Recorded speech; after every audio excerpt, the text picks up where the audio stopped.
Colorado, the Los Angeles Raiders against the Denver Broncos, and I think we have all been reconciled to the fact that these games are official. They will count in the standings. The Raiders come into tonight.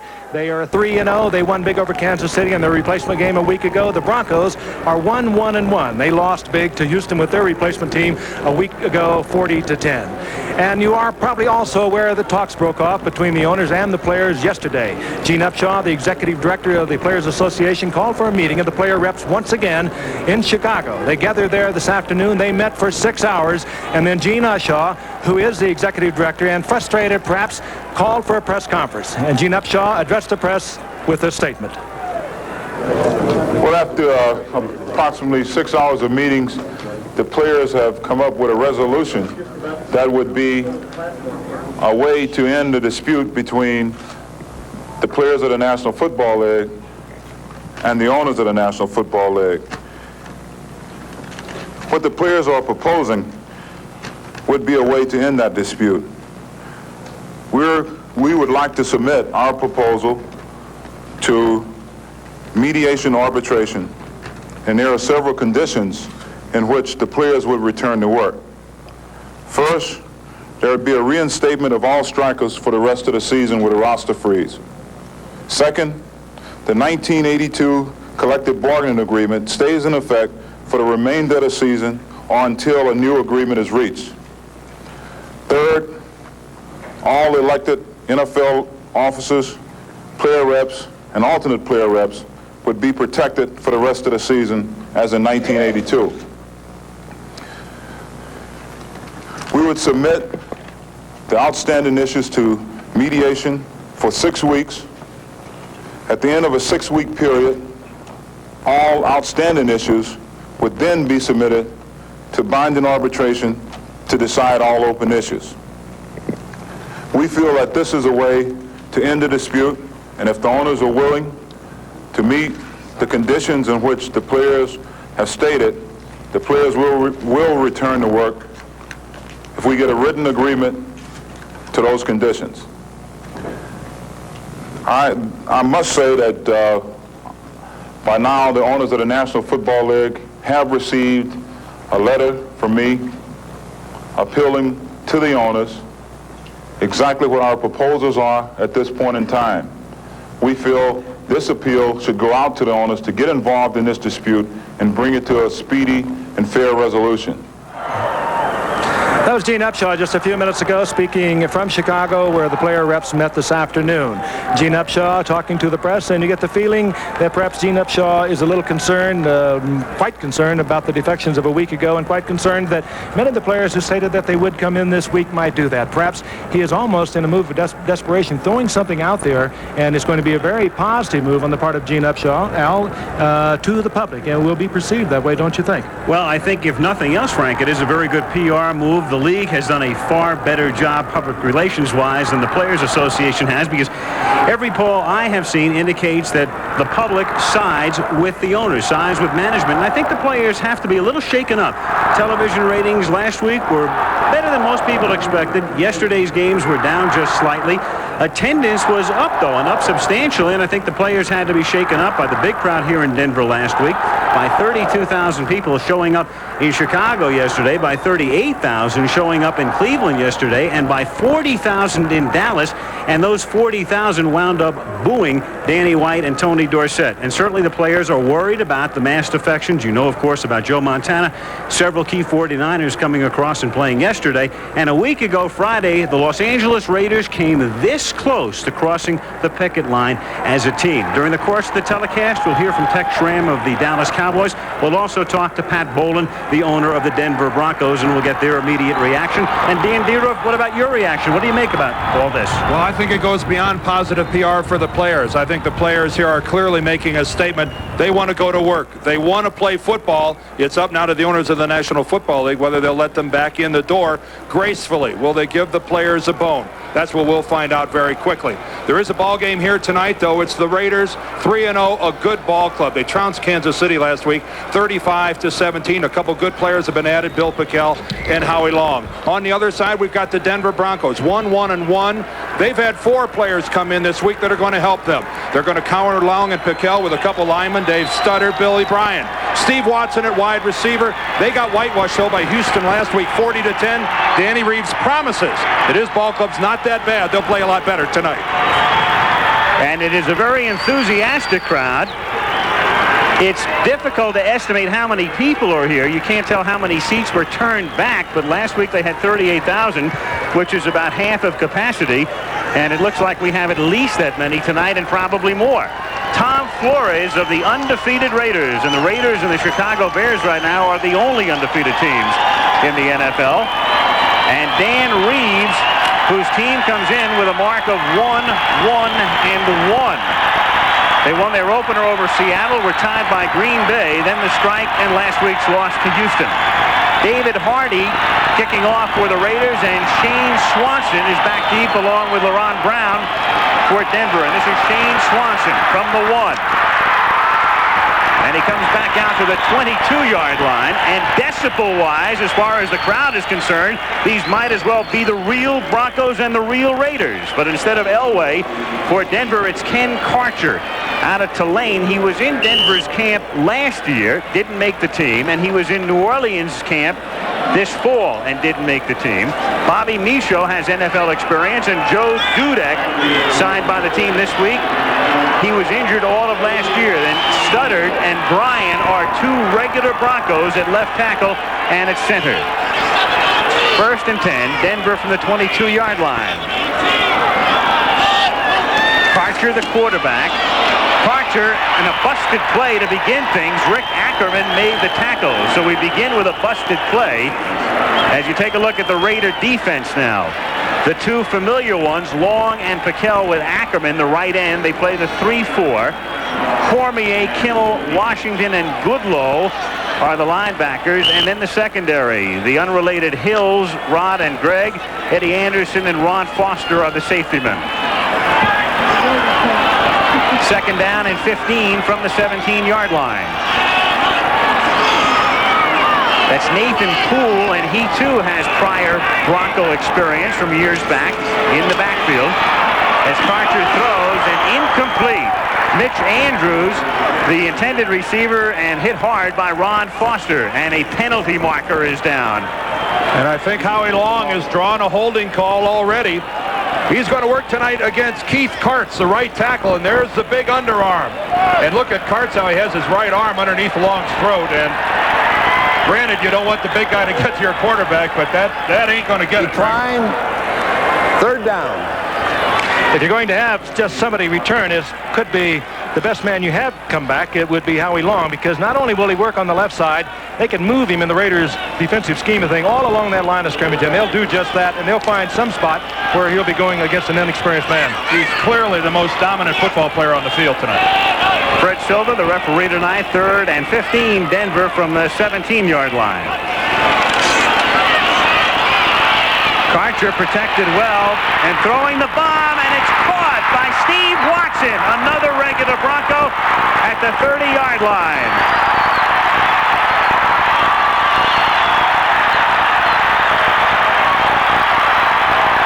And while Long is the most dominant defensive player, one would have to say that perhaps Watson is the most dominant offensive player. A great wide receiver for the Broncos, run right by the veteran Rod Hill over on the right side, the cornerback, and Karcher with good protection from Howie Long was able to deliver it right in stride.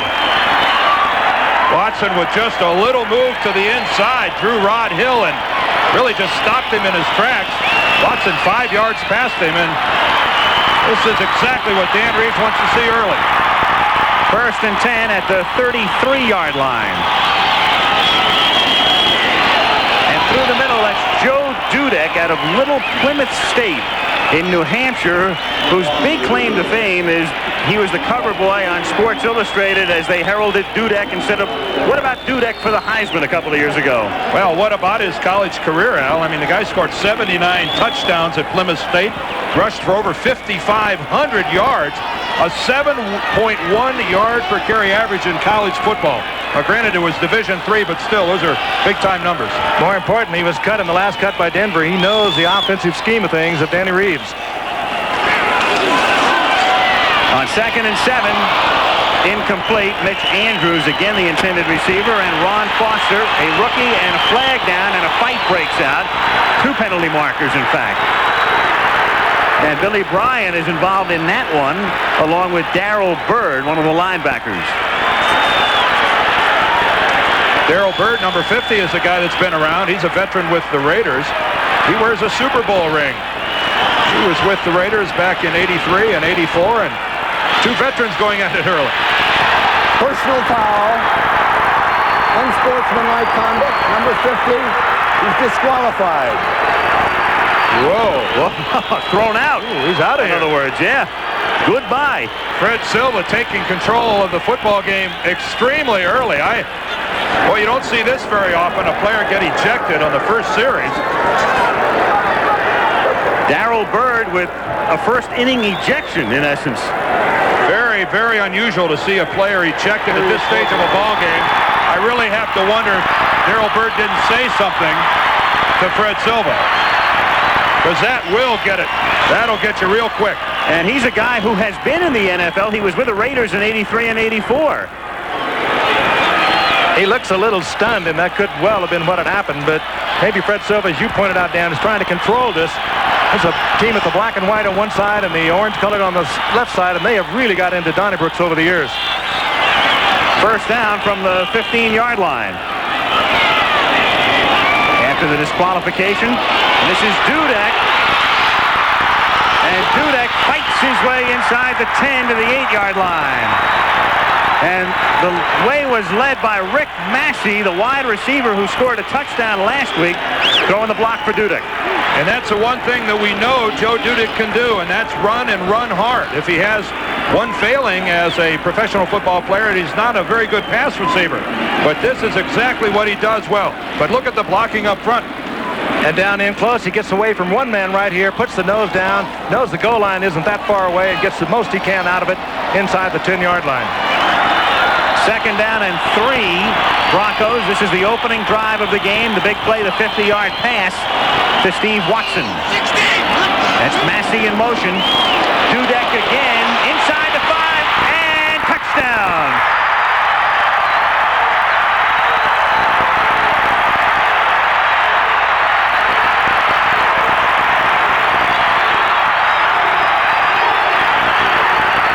Again, just good, strong running over the right side. Good blocking, big opening. But again, Dudek showing the experience. He carried him for over 5,500 collegiate yards. There you see the 2 guards pulling. Dudek breaks it in behind and puts the nose down, heads for the end zone. And that was Winford Hood, number 78, the lead guard.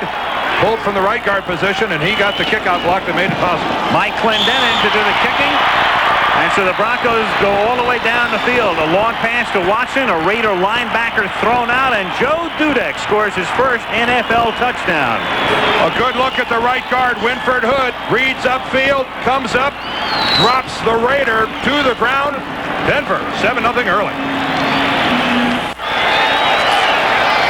7-0 Denver here in the first quarter. Last week, most people thought Denver would beat Houston. Instead, the Oilers won it 40-10. And Dan Reeves, as up front the guy, as you'll find, said, "My fault. Blame me. I didn't have him prepared." And they need this game. They do not want to fall 2.5 games behind the Raiders, which is what would happen with a Raider victory tonight. So it's somewhat of a desperate Denver Broncos squad here tonight.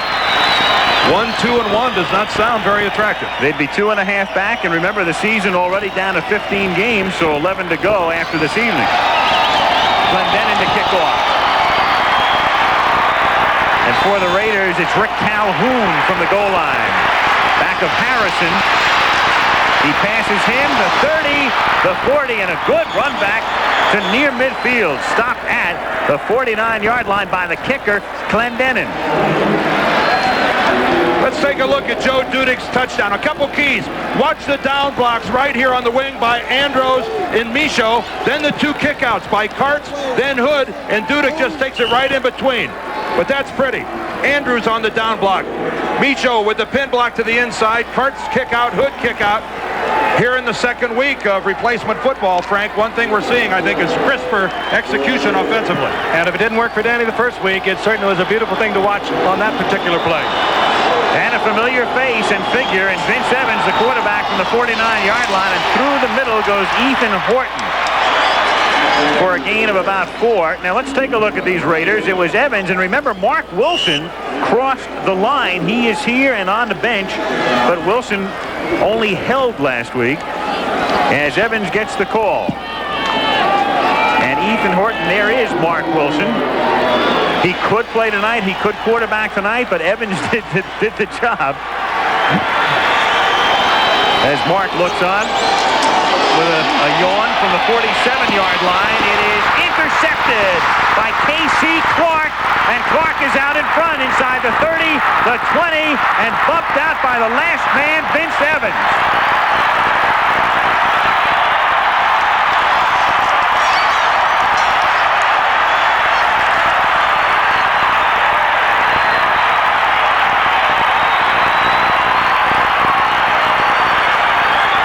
K.C. Clark was in the Denver camp this summer. He was released. There it is, top of your screen. Evans with a strong arm tried to get it out to Akins.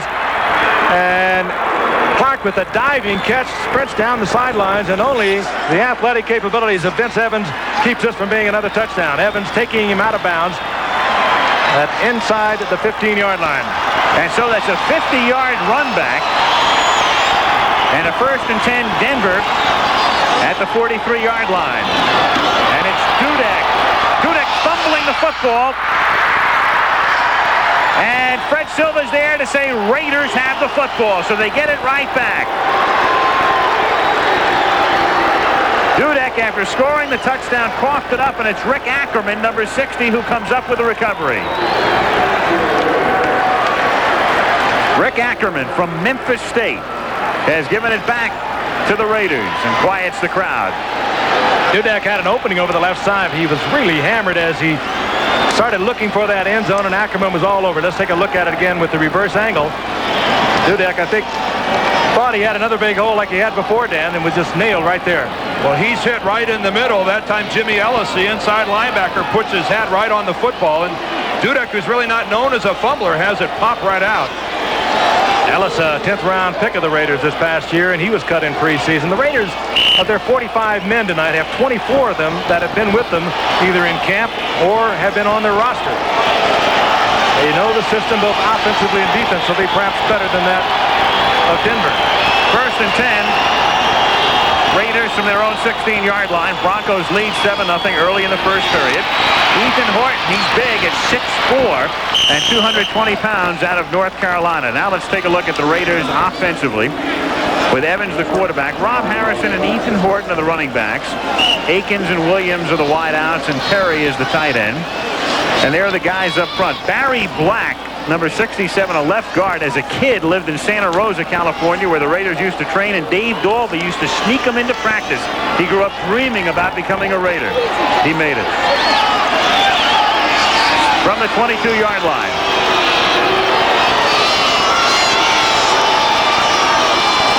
On 2nd and 4, Evans gets protected and hits Harrison, and Harrison moves it out to the 25-yard line, close to a first down, but a little bit short. It'll be 3rd and 1. Now the Denver defense, Boyer was with the team, so he crossed over. Tupper and Bryan, the 3-man front. Then Joyner, Wynn, Jim Ryan, one of the regular Broncos. He crossed the line before last week's game but didn't play. And there's the secondary. Still no Louis Wright. Strike or no strike. And to no one's surprise, it's a huge Raider offensive line up front. 4 280s and 1 290. It's just business as usual with the silver and black, and this offensive line has played very good football. No sacks last week, almost a 7-yard per rush average. 3rd down and 1 from the 25-yard line, and not getting the first down is Ethan Horton. Tried to pick a hole, find one, and it never opened for him.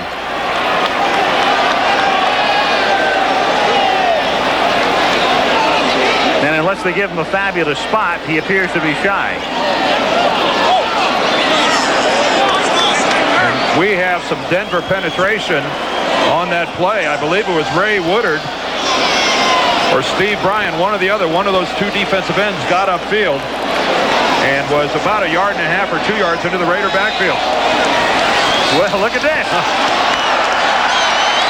I wonder if we'll get out the credit card again. Yep, that was a fabulous spot. That was a basic fabulous spot. Yeah, sure. Not very popular here in Denver. It's like a tie goes to the runner. If the ball and the stick are even, it's a first down. Raiders. There it is, first 2 games with the regular guys, then last week. And your average through 3 at 205. A lot of that reflective of that big offensive line that Dan was talking about a moment ago, particularly over the right side with Wilkinson and Wright.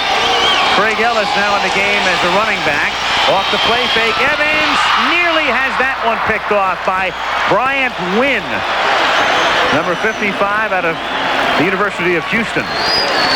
Vince Evans, the quarterback for the Raiders, coming off a big game a week ago against Kansas City. As we watch him again, he has a very strong arm, always has, going back to his days at USC.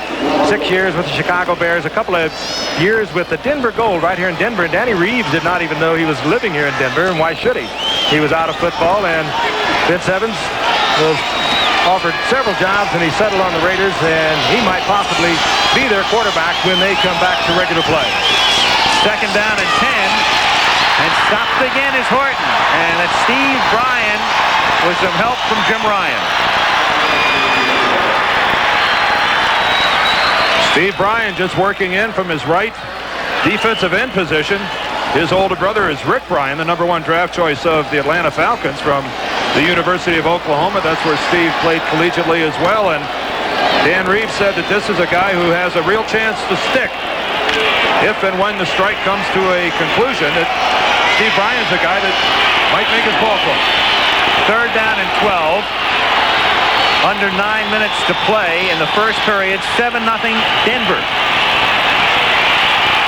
Evans flush, gets it away and throws it out of bounds. He's very mobile and he's very elusive, and it was all he can do to turn that into an incompletion as he was chased down by Jeff Tupper. He'll give you a thrill or two. He had, what, 60-some yards rushing a week ago. No interceptions, a couple of touchdowns. He had a very hot hand. He starts tonight 1 for 4 for 3 yards and already an interception. And he really should have had 2 interceptions. He threw that one right into Bryant Wynn's hands. So Vince Evans tonight has made a couple of poor choices early. Vince Gamache to do the kicking, and Shane Swanson to receive. He's back at his own 35. The rush was on. The kick is short. The kick is a real bad one. And there's a flag down. Did Fred Silva pick up his flag? And it could have been that somebody touched the ball. Yeah, that's if the what ball was happened. deflected, That's what he's saying. you can run into that punter. He threw his flag and then picked it back up again. Yep. Means the ball was tipped. It would have been roughing the kicker had the ball not been tipped.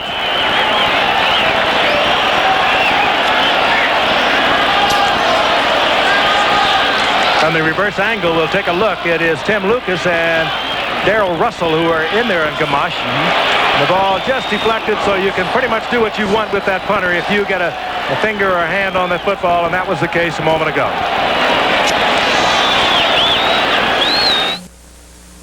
The Washington Redskins take on their division rivals, the Dallas Cowboys. It's a battle atop the NFC East on ABC's Monday Night Football next week. Some figures are tough to compare, but this is a pretty interesting one, we think. Punting average, weeks 1 and 2, 41.1, and down to 35.9 with the substitute punters. First down from the 38-yard line for Denver and Joe Dudek. Through the middle to the 32-yard line. What do you make of that, Dan? Well, I think it's quite clearly very hard to do. You know, punting the football is one of those things that looks remarkably easy, but when you stand down on the field, you feel the heat of the rush. You punt out of your own end zone. You find out that there are a lot of teams that don't do it very well. Hey, there are a lot of teams that with their regular punters have a 35.9 average. Second down and 4 from the 32-yard line. And this is Nathan Poole, the once and present Bronco. He played with the team a couple of years ago. Darrell Goodlow making the tackle. Is it my imagination, or are the Denver Broncos making a concerted effort to run away from one Mr. Howie Long? A lot of work up the middle, a lot of work to the left. They're not over anxious to challenge Howie, although that was where the touchdown run came, but that was clear to the outside. 2 down blocks sealing off the inside. A lot of the straight ahead stuff. Let's see if there's a game plan to stay away from Howie Long. 1st and 10 at the 28. Denver ahead 7-0. 7:17 to go in the period. And the pass is caught for a first down at the 15-yard line, and another marker goes down.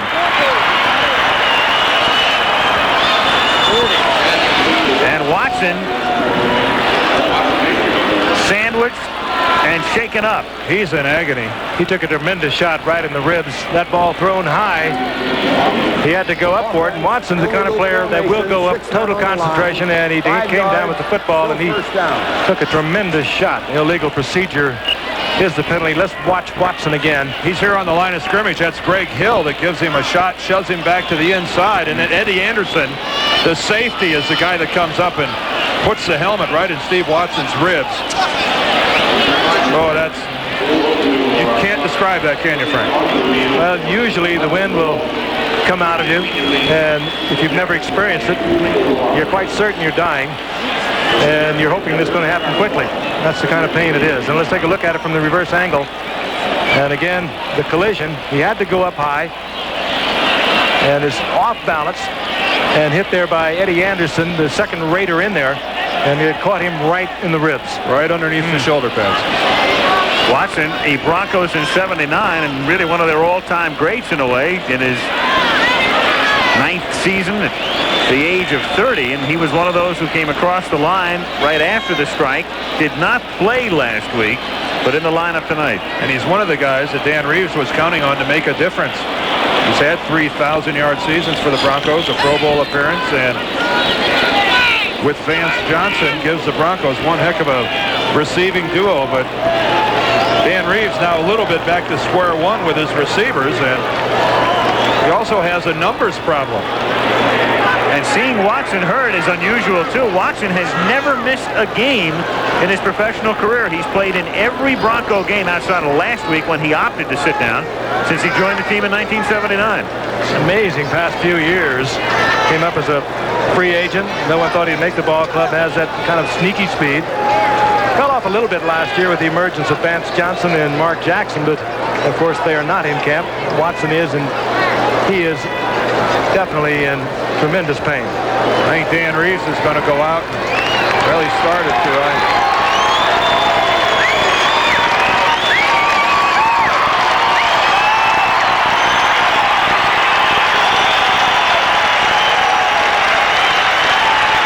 Hopefully it is just that he had the wind knocked out of him. We'd like to think that's it.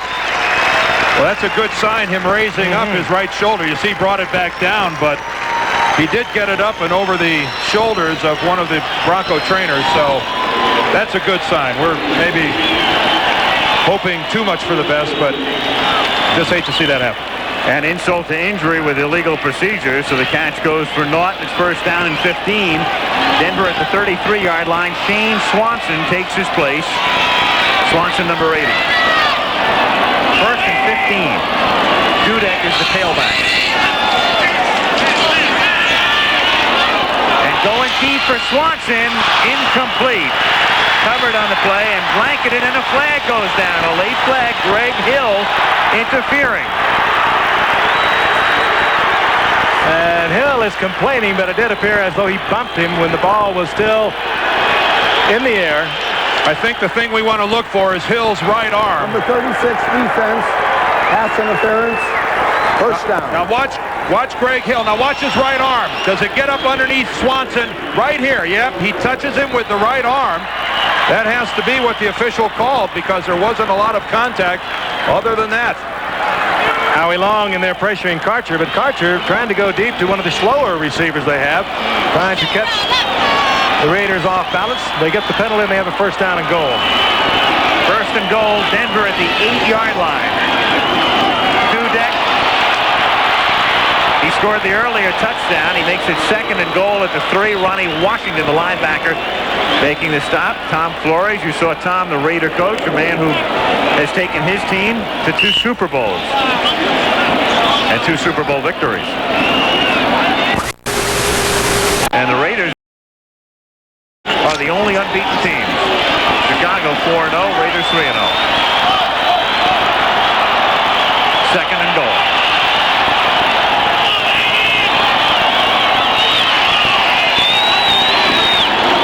Dudek. Another touchdown.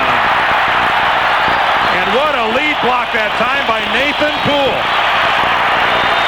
These are the two, Poole and Dudek, that Danny Reeves said would help him tremendously. They were not here a week ago in that 40-10 loss to Houston. But Dudek carrying the football again, breaks to the outside and got a tremendous block from Poole. I want you to take a look at Nathan Poole here at the fullback. He's got the seal block. He's going to turn and block back. The right guard Freeman's going to come out. Take a look at some of these blocks. But watch the lead block. Michaud gets a pin to the inside. Nathan Poole on the ground goes a Raider, and Dudek gets another one. So Dudek has scored twice. Clendenin has kicked 2 extra points. And with 5:59 to play in the first quarter, Denver leads the Raiders by 2 touchdowns.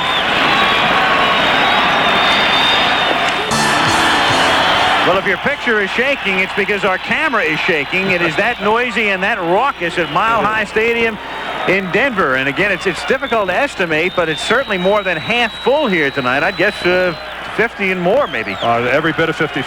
Yeah. Their estimate was up to 60,000, and at the beginning of the game, we wondered whether they would get here, but they are here, and the stadium typically with a Raider game is rocking. And it is a little unnerving because his press box does shake, and I don't particularly care for it.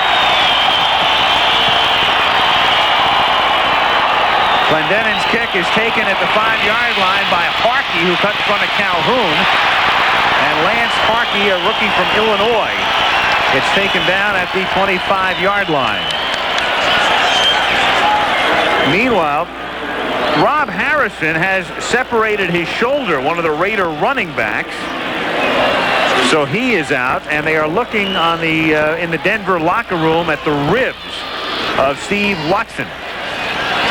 And we'll keep you updated on that.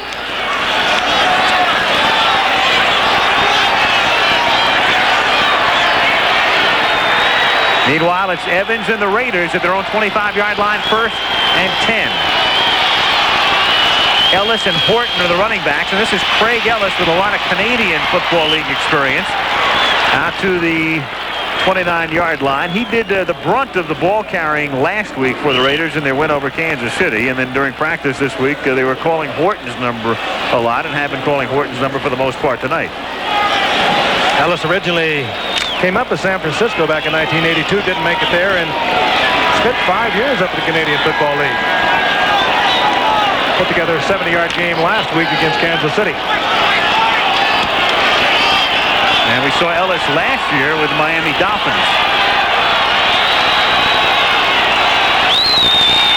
Second down, rushes on, screen, but no blocking.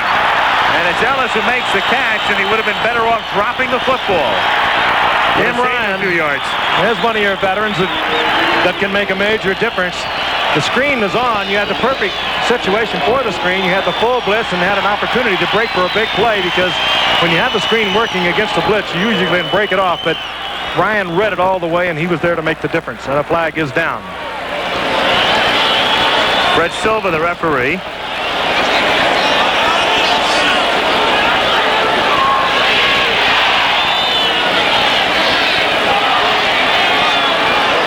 And the field judge also involved. That's Bob Lewis. Defense, holding, 5 yards, first down. We think it might have been Ray Woodard. Well, that's unfortunate for Denver. That negates a good play by Jim Ryan in smelling out the screen, staying locked up on Ellis, and then making the play for a loss. And a break for the Raiders. So the Raiders have the football at their own 35. 4:48 to play first quarter. 14-0 Denver. Again, last week, LA routed Kansas City, and the Broncos were routed by Houston. Horton this time sets up as a wide receiver, top of your screen. And Evans looks that way and tries to hit him, but leads him too much. K.C. Clark with the coverage, second down. And I know a lot of people are wondering, what is Vince Evans doing quarterbacking the Raiders when a $1 million ball player like Mark Wilson is on the sidelines? But the Raiders feel that improvisation has something to do with these games, that a quarterback has to be mobile, he has to make something happen on the run, and that really is what Vince Evans does better than anything else. Mark Wilson, not a real mobile quarterback, but it's just a little odd having the normal starting quarterback of the Raiders, Mark Wilson, watching Vince Evans run this ball club. Second down and 10. And it's Ethan Horton fighting his way, and there's a flag down in the secondary, and there's also bumping and shoving going on. 2-on-2 areas. Yep. Further to what Dan said, these games are much like training camp games, and that is that you can pull together a defense much faster than you can an offense. So you're going to have your quarterback chase out of there many, many times, and when you have one like Vince Evans, he can turn something like that, being chased out of the pocket, into something to a very positive side.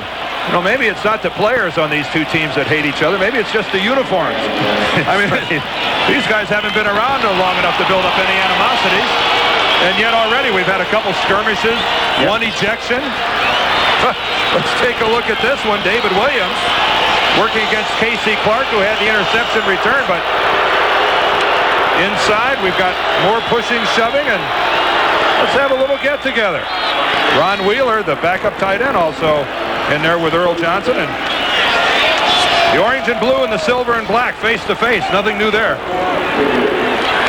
Colors are definitely not coordinated, and they never have been. No, they clashed. Reeves upset over the call, which has given L.A. the ball in Bronco territory at the 49.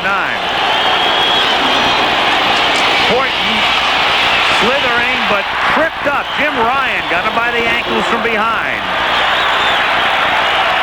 Loss of 1, second down and 11. Jim Ryan in his 9th year as a Bronco out of William and Mary. Not big. He only goes about 218 pounds, but he sure makes a lot of things happen on a football field and has for years. Many people thought he might not be around. Danny Reeves thinking in terms of bigger people that he felt he needed going into this year after what happened in the Super Bowl. But Ryan is here, and he has made a difference already this evening. And where Dan Reeves needs him tonight, you saw Jim Ryan looking to the sideline. He's taking the calls from the sideline, running the defensive huddle, and making all the calls up front. What a plus to have a veteran doing that. Second and 11. And it's complete to Carl Akins, number 83, and a first down at the 37-yard line. Akins from Northern Illinois. And he was in the Raiders camp and also spent some time in the Cowboys camp. He in fact, has been in 6 different camps. He has been around. He finally has found a home. And again, you saw what Vince Evans has never been questioned about. He has a powerful arm. When you throw an out like he threw a moment ago, you know you have nothing but brute strength. He had that right on the string and right on target. 3:12 to go in the period. Raucous crowd. 38-yard line. Horton. And that play didn't work 2 plays ago and doesn't work now. Bryant Wynn making the tackle. We were talking about Evans, and as you look at Flores and Evans, what he did last week on the ground, that was the most yards a Raider quarterback gained since 1960. And the man you're looking at, Tom Flores, was the guy who ran 5 times for 72 yards in the game 27 years ago, and that was the most by a Raider QB until Evans last week. He's still in that Raider record book in several places. Second and 10 from the 37. Evans tackled at the 39-yard line by an effusive Jeff Tupper. He's out of Oklahoma. He learned that move from Bosworth. Tupper is a 5th-round draft pick of the Cardinals a year ago. And then later played in a couple of games with Philadelphia last season, so he's been around a little bit. You want a good illustration of how to take a wide receiver out of the play? Watch K.C. Clark working against David Williams. Yeah, it's tough to catch a pass when you're over getting some Gatorade on the seat of your pants in your own bench. Making the most of the chuck. Shotgun on 3rd and 12. Broncos rush 4. Evans protected well, and the pass overthrown, but a flag. Horton, the intended receiver. And Fred Silva getting the word from the side judge, Merrill Douglas. Against the Broncos. Well, that turns a 3rd and a dozen. Number 40. Illegal use of the hands to the face. 5 yards. First down. My point is that turns 3rd and a dozen into a first down. Real easy. Martin Rudolph and these cornerbacks have been beating up on these Raiders wide receivers. You saw Casey Clark a moment ago against Dave Williams, and there was a,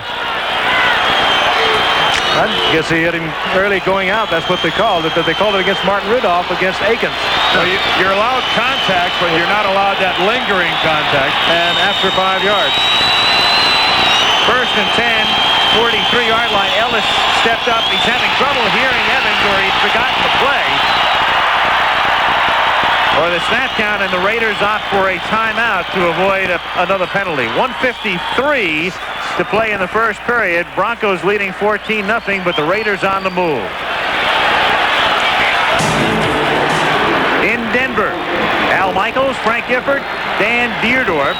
Broncos ahead 14-0. The Raiders have the ball first and 10 at the 1:53 mark. 1:53 to go in the first quarter. First and 10, LA at the 34-yard line. Vince Evans gives the ball to Ellis. He goes through the middle for a gain of 3 down to about the 31. Ryan and Wynn make the tackle before this big and very noisy crowd, and where the player's not on strike, you would never know it from the enthusiasm in here. We'll get an official count later, but this stadium seats in the high 70s, and we were just talking about it during that commercial break that there has to be somewhere in the low to mid 60s in this ballpark, and if I'm a striking ball player, Frank, I'd be a little demoralized to see a crowd this big. And if you're on the management council, you'd be encouraged. I guess you could, two sides of that coin. In all reality, there have been many seats. We don't know exactly how many that were given out to public schools in the area. Second down and 7. Evans has it tipped and incomplete. Mario Perry almost came up with it after the deflection. It'll be 3rd down and 7. Lucas was the man who tipped it, Tim Lucas. From the end zone behind, play action. This is the mobility that the Raiders are going to try to utilize of Vince Evans. And again, Jim Ryan is just all over this football field, making play after play. If I said that Howie Long was the dominant defensive player on this field, well, he probably is on paper, but in the first quarter, that award, that mantle right now being worn by Jim Ryan. He's directing traffic out there too, Dan. He's telling defensive backs where to be. He's running the whole show defensively. 3rd and 7.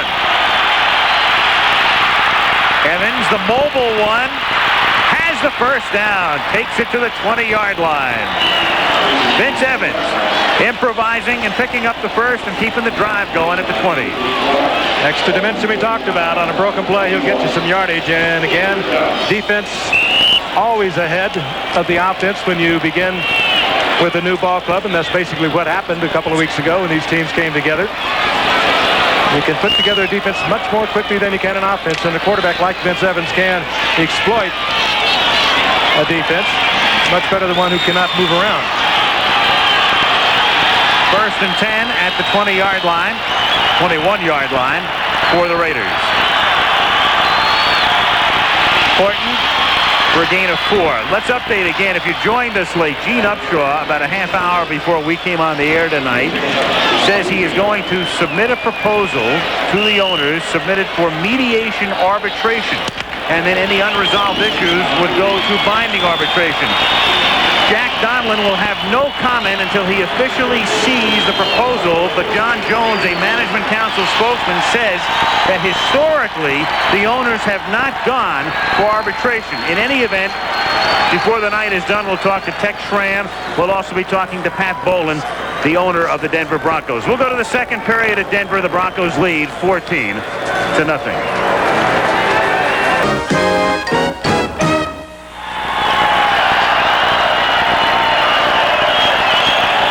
We're back to start the second quarter at Mile High Stadium in Denver, Colorado. The LA Raiders trailing 14-0. Have it. Second down, call it 7 from the 18-yard line as Horton gets inside the 15, the 10, and takes it to the 4. Ethan Horton for a first and goal. And as we begin the second quarter, this ABC Sports exclusive is being brought to you by Kellogg's Raisin Bran, with 2 scoops of plump, juicy raisins in every package. The Raiders settling down somewhat now. Over the right side, Bruce Wilkerson, their number 2 draft pick this year, is at left guard. You have Steve Wright, who has been all around the league and has played a lot of football with these Raiders, and they're very strong over on that right side. You saw it right there. That time it was Wright with a block. Put Bryant Wynn down on the ground. There they are. 66 is Wright, 68 is Wilkerson. They're huge. First and goal from the 3. Play fake. Evans sidearms it for the touchdown. Good move. Mario Perry dropped down. Did Evans and slung it in there. Evans, a constant threat. He pulled the ball down. It looked like he was going to run. You have to think run. If you're a defensive back, you slide off your man you're covering, and that's what happened. Mario Perry was wide open, but another fine athletic move on the part of Vince Evans. He just snapped that with his wrist. Here you'll see him get the pressure. Play action to the left. His intended receiver not there. A little quick look like he's going to run. And Mario Perry uncovers in the end zone, and a good flick by Evans. So the Raiders keeping the drive alive on some penalties, and so propitious third down plays are able to cash in. The extra point is good, and the Raiders have the lead. Denver on top, 14-7.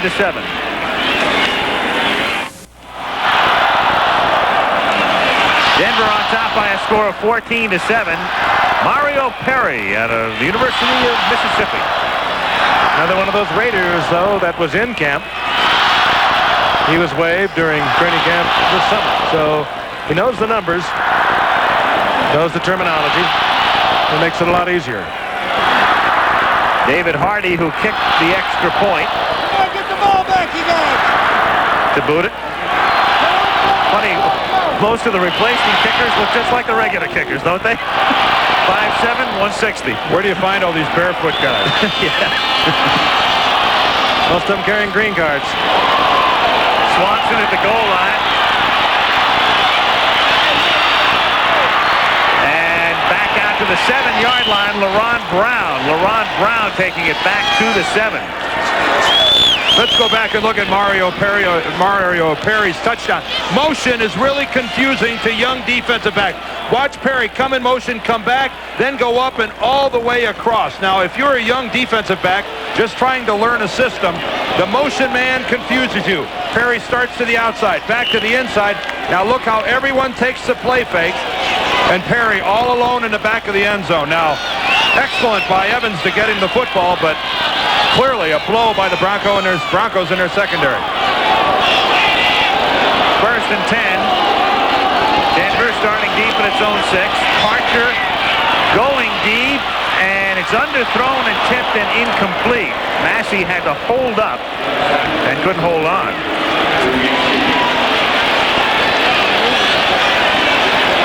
Not much to differentiate there. The Raiders had a hard time getting their offense on track.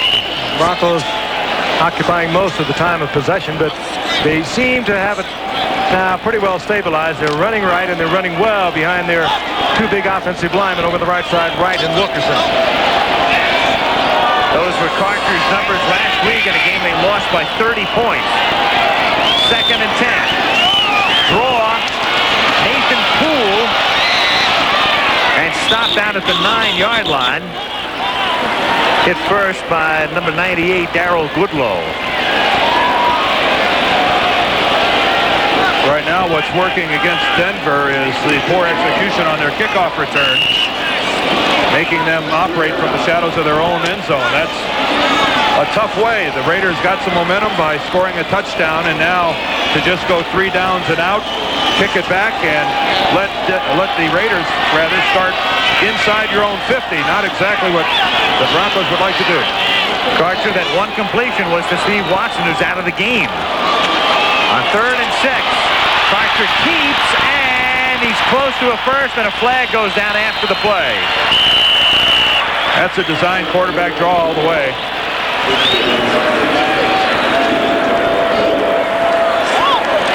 Umpire making this call, Dave Hamilton. Offense, number 64, holding. After distance to the goal line. Veteran Billy Bryant.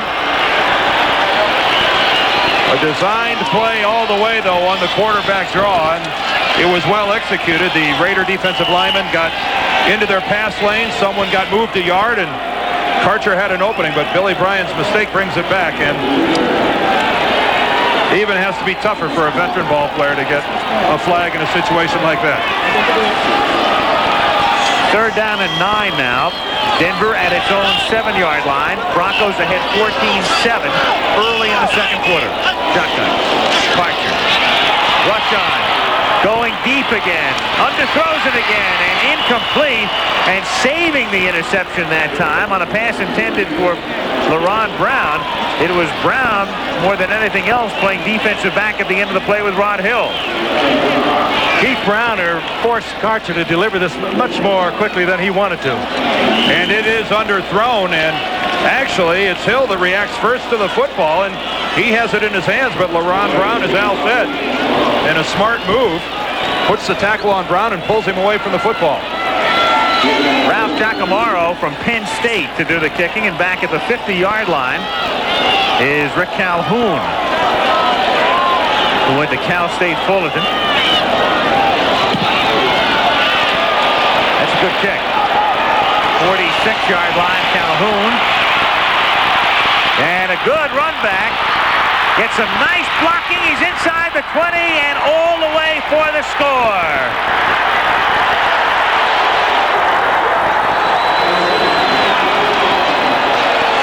And no flags. He did so much of that on his own. He got maybe one block, but there was no picket line. It was just Rick Calhoun. He got one. Frank, he got one block coming back. We're going to see it. Watch the right side of your screen as he breaks upfield. One Denver Bronco right there, and that is Ron Foster. Then he just puts the head down, turns on the speed, and the rookie, top draft pick, and well, a 9th round draft pick of Detroit this year, takes it in. He is really thrilled. 46-yard punt and a 55-yard run back, and Los Angeles can tie the game. David Hardy, and that's Mark Wilson who holds, and it's good. First time Calhoun has ever returned a punt. Rookie from Cal State Fullerton. Let's look at this again from the end zone. It's Calhoun on his own, but there's the block by Foster. Good break back to the inside of the field, and momentum hasn't changed much here, has it? Tie ball game. Game is tied with 12 minutes and 13 seconds to play in the first half at Mile High Stadium in Denver, Colorado. Broncos broke out on top, scored on their opening drive, led 14-0, but the Raiders have come back to score twice, and now Hardy to kick off with Joe Dudek and Shane Swanson back to receive for the Broncos. Swanson's direction at the 1. 20. And out of bounds at the 35-yard line. So a 1st and 10 for the Broncos there. All right, let's get an immediate reaction, an initial reaction. We have Tex Schramm, president of the Cowboys, on the management council. We'll have a chance to elaborate later, but Tex, as we visit with you in your Dallas home, what is your initial response to what Upshaw has proposed tonight? Well, right now it's very difficult to have a very definitive response because I've just heard what he said at the press conference, and basically it says that we will negotiate for 6 weeks and then everything will go to binding arbitration. I assume that we'll get something in writing, and if we do, we're meeting tomorrow. We'll be prepared to study it. Dudek has just run for a first down to the 44. Your management council spokesman has said historically the owners have not been in favor of arbitration. What's your response to that? Well, we're not in favor of putting the future of the National Football League in the hands of arbitration, of a single arbiter. So that would be one of the, we'd have to study. That would be one of the positions we'd have to study. Dudek, meanwhile, takes it to the 45 for a gain of 1, 2nd and 9. Tex, we understand that there was also a letter delivered to you from the Players Association and from Gene Upshaw. Have you had an opportunity to look at that letter and read that letter? Oh, yes, I read that letter. Obviously, I assume is a form letter sent to all clubs, and it was just a form letter. Basically, are there any other plans for the Management Council to get together in the immediate future? Yes, we're meeting tomorrow afternoon in New York City. And at that time, we will obviously discuss the letter that Gene Upshaw sent, and we'll discuss this latest proposal and study it. Tex, my producer, Kenny Wolf, just tells me that Gene Upshaw has said if this proposal is turned down, the players are out for the season. Were you aware of that? Well, we're playing football, so we'll make a decision on what we feel is best for the National Football League. All right, Tex, we will visit with you again at the half. Thank you for the moment. Now, we might also point out that we invited Gene Upshaw to be with us tonight, and he took the position that he would not come on and appear in a replacement game. On 3rd down and 9, Bill Piquel got in there to bust up that play. And so it's 4th down now, and the Raiders have very much picked up the momentum in this one. If Gene Upshaw did make that statement that if this proposal is rejected, the players are out for the season, Gene has put himself and the players who are walking the picket lines in a very dangerous position. It is tough to make a statement like that and back it up. And I don't know that the players right now, gentlemen, are in a position to play hardball. Particularly when you recall the players who said only a week ago if it was not settled this week that they would be coming in this week. Well, at halftime, obviously, we'll deal with this as Giacomaro kicks to Calhoun from the 9. And Calhoun, who ran the last one back for a touchdown, comes up a little bit short this time, but still a decent run back out past the 20 to about the 23, and a penalty flag is down.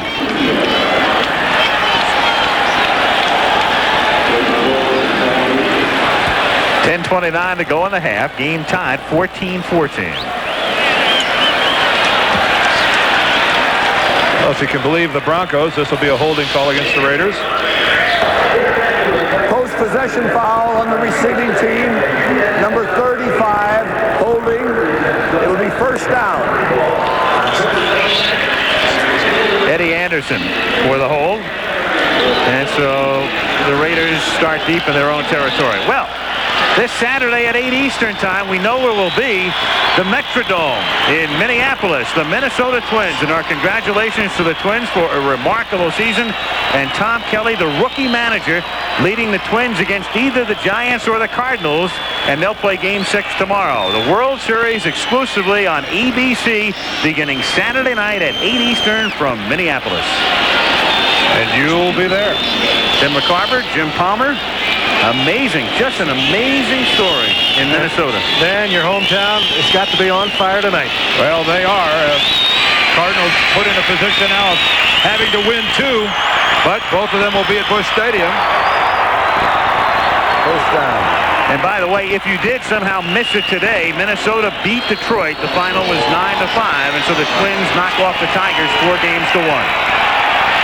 Of course, many people giving the Cardinals no chance of winning both games at home, but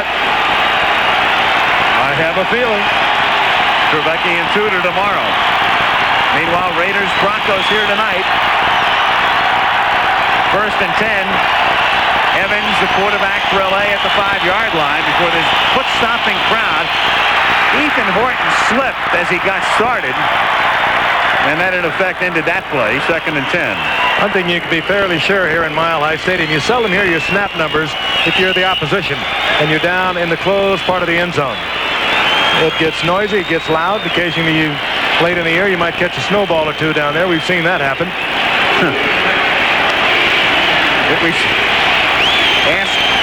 Ray Wertring about snowballs or two, huh? That's not an assistant coach flashing signals in. Second down and 10 at the 5-yard line.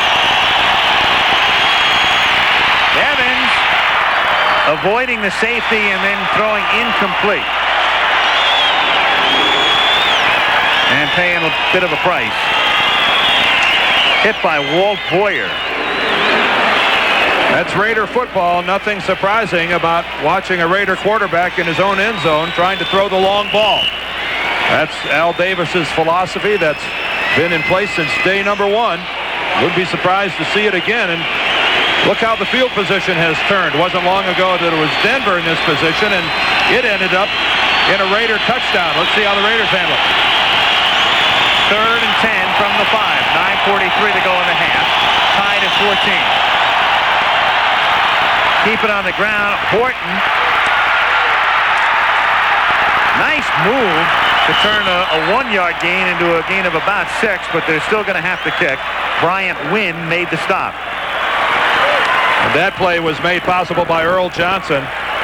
Strong safety came up and fought off a blocker, and when Horton broke to the outside, was there to string him all the way to the sideline. Even though he couldn't make the tackle and bring him down, he made the play happen. Vince Gamache, whose first punt was tipped. It was deflected. Otherwise, there would have been a roughing the kicker call, and thus it went only 15. Shane Swanson back to receive at the 50. Hey, Swanson, a former Cowboy that rode in rodeo in the national championships. A real Cowboy. Oh. These players have come from strange places. Good kick this time, fielded at the 47-yard line. He doesn't get the block he needs, and down he goes. On a tackle by Hill, and down goes another penalty marker. A lot of flags, especially on special teams play tonight. And that's not surprising. Look how many we see during the regular season, and the biggest difference in football of a month ago and football of it today is in the kicking game. It's no secret that special teams is where we'll see the most mistakes made, and another illustration right here.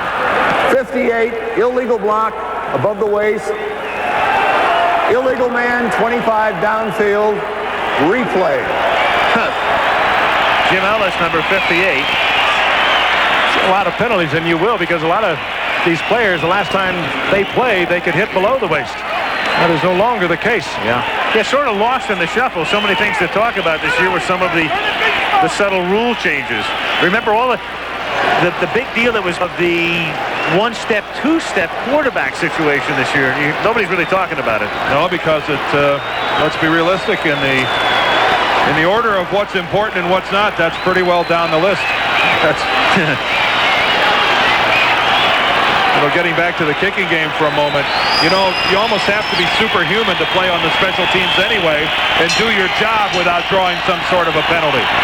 The structure of rules in the kicking game in the National Football League has really gotten to the point where it's almost a 50-50 proposition. Gamache again to kick. His last kick went to the Denver 47, and this one appears to be tipped again. And he gets a very fortuitous bounce. Darrell Russell, who tipped the last punt, was the guy who came flying in and may have gotten a piece of that one. Still, it bounces all the way down to the 37-yard line. What kind of a bounce? A fortuitous bounce. Oh, and a good one, too. In Denver, Al Michaels with Frank Gifford and Dan Dierdorf. Monday Night Football, what amounts to Week 4, would have been Week 5 for the NFL, and what's now a 15-game season. Raiders unbeaten, 3-0 coming in. Broncos 1-1-1. One tie to tie with Green Bay Week 2. First and 10 from the 37. In a moment, we're going to hook up with Don Shula in Miami, and hopefully he is indoors on this stormy night in South Florida. From the 37-yard line, little screen to Dudek, and he takes it out to the 37, fumble, and it's recovered by L.A. Bill Pickell, one of the backs who crossed the line, number 71, picks up the football. Couple of fumbles now for the Broncos. Take a look at it again. Hopping back. Archer wanted to go downfield, and he dumps it off out and going out into the flat to Dudek. Ball just pulled out of his arm, and Piquel, who has been all over the football field, covers it. And that's Dudek's second fumble of the night. And started off strong with some bruising running, but he's made a couple of mistakes that have cost the Denver Broncos some field position. Let's see if the Raiders, who scored 14 in a row, can add some more. 1st and 10, L.A. from the 38-yard line. This is Ellis. And he gets to the 37-yard line. He's able to turn it into a minimal gain as Tim Lucas makes the tackle. Craig Ellis, who played with the Dolphins last year. We have Don Shula in Miami. Now, Don, we've talked to Tex Schramm, and I know you're not directly involved, but can we get a response from you as to what Upshaw has said tonight and whether there's any cause for optimism this thing will be over? Well, I'm always optimistic. I really didn't get the whole statement, and I don't feel like I'm the one that should respond to anything like that. I'm sure that when the owners meet tomorrow, they'll come out with their statement. Don, we can't ask you about the football you're watching here tonight. You had some fine football played yesterday in Miami, but as you look at what we're seeing tonight, what's your impression? Exciting ball game. I was very surprised to see Denver, that had a real problem last week, regroup this week and get off to that 14-0 lead. And now, of course, the Raiders are back into the ball game, and it looks like this one is going to go down to the wire. I was very impressed with Vince Evans last week, watching him against Kansas City. And, of course, we played Kansas City yesterday, so I had a chance to study him and see what a fine job he did. And it took him a while to get warmed up tonight, but now it looks like he's got it going. It is 3rd down and 14. Don, as a coach, what will you be able to do if there are replacement games next week? What can you do in the 3rd week now that you've had the guys together for a while you weren't able to do in the first 2? Well, you can do a little bit more each and every week, and you have to, because the defenses that you're playing against, your offense is playing against defenses that each week become more sophisticated. And defensively, when you're working together, you can put more and more things in. So you can just see that the minds are working on the coaching staffs. You add a little bit every week. You try not to do things that the players can't comprehend, but by the same token, you want to keep advancing. Meanwhile here, 7:19 to go. Don, we thank you very much. Don Shula, the coach of the Dolphins, who yesterday routed Kansas City 42-0, and timeout is now called. It'll be 4th down and 4, and the Raiders have to think about whether they want to go for it or whether they want to attempt a 49-yard field goal. And meanwhile, as long as we have this timeout, Don, are you still there? Right. Okay, Dan, go ahead. Don, the one thing I think that is apparent this weekend, and if it continues much longer, is where we are seeing a big improvement is offensively. That it is easier to play defensive football, easier to put it in, but week in and week out as it continues to extend, I think we're starting to see crisper play offensively. Well, that's what you have to do with your offense, because the defenses are giving you so many different looks that it takes you a while to get to know your blocking assignments, your blitz pickups. And when you get that, then your quarterback has more time to throw the football. You can make the adjustments in the running game to try to get some things going that way. So I was very, very pleased with the way that our football team played yesterday as far as picking up blitzes and getting the running game going and making some things happen. Don, as your coaching staff prepares a game plan, you've got the Jets this coming Sunday. Are you doing 2 game plans, one for the team you have now and one if in case your veterans happen to come in sometime during the week? Each and every week we've had to do that. You prepare 2 game plans, and this week the Jets have 4 veteran defensive linemen in camp, and they're doing a lot of things defensively that they've done in the past under Bud Carson. So it's not going to be that big a difference, but the condition of the veteran football players, if and when they report, that's going to be a concern of ours. You don't know how many have been working out and for how long. All right, thank you again, Don, as we return to action here on 4th down and 4. Raiders at the 32-yard line and going for it in this tie game halfway through the 2nd quarter. Deep drop and then over the middle, and it's tipped and it's incomplete. And so Denver will take over on down. And who do you for Wheeler, and that's Jim Ryan. Who do you think would tip the pass? And it'll tell you a couple of things about how much confidence they have in their place kicker and the confidence that they do have in their defense. Jim Ryan, another big play defensively, his 2nd deflected pass. This guy has been all over the field, and on a 4th down in your own territory. Nice play, Jim.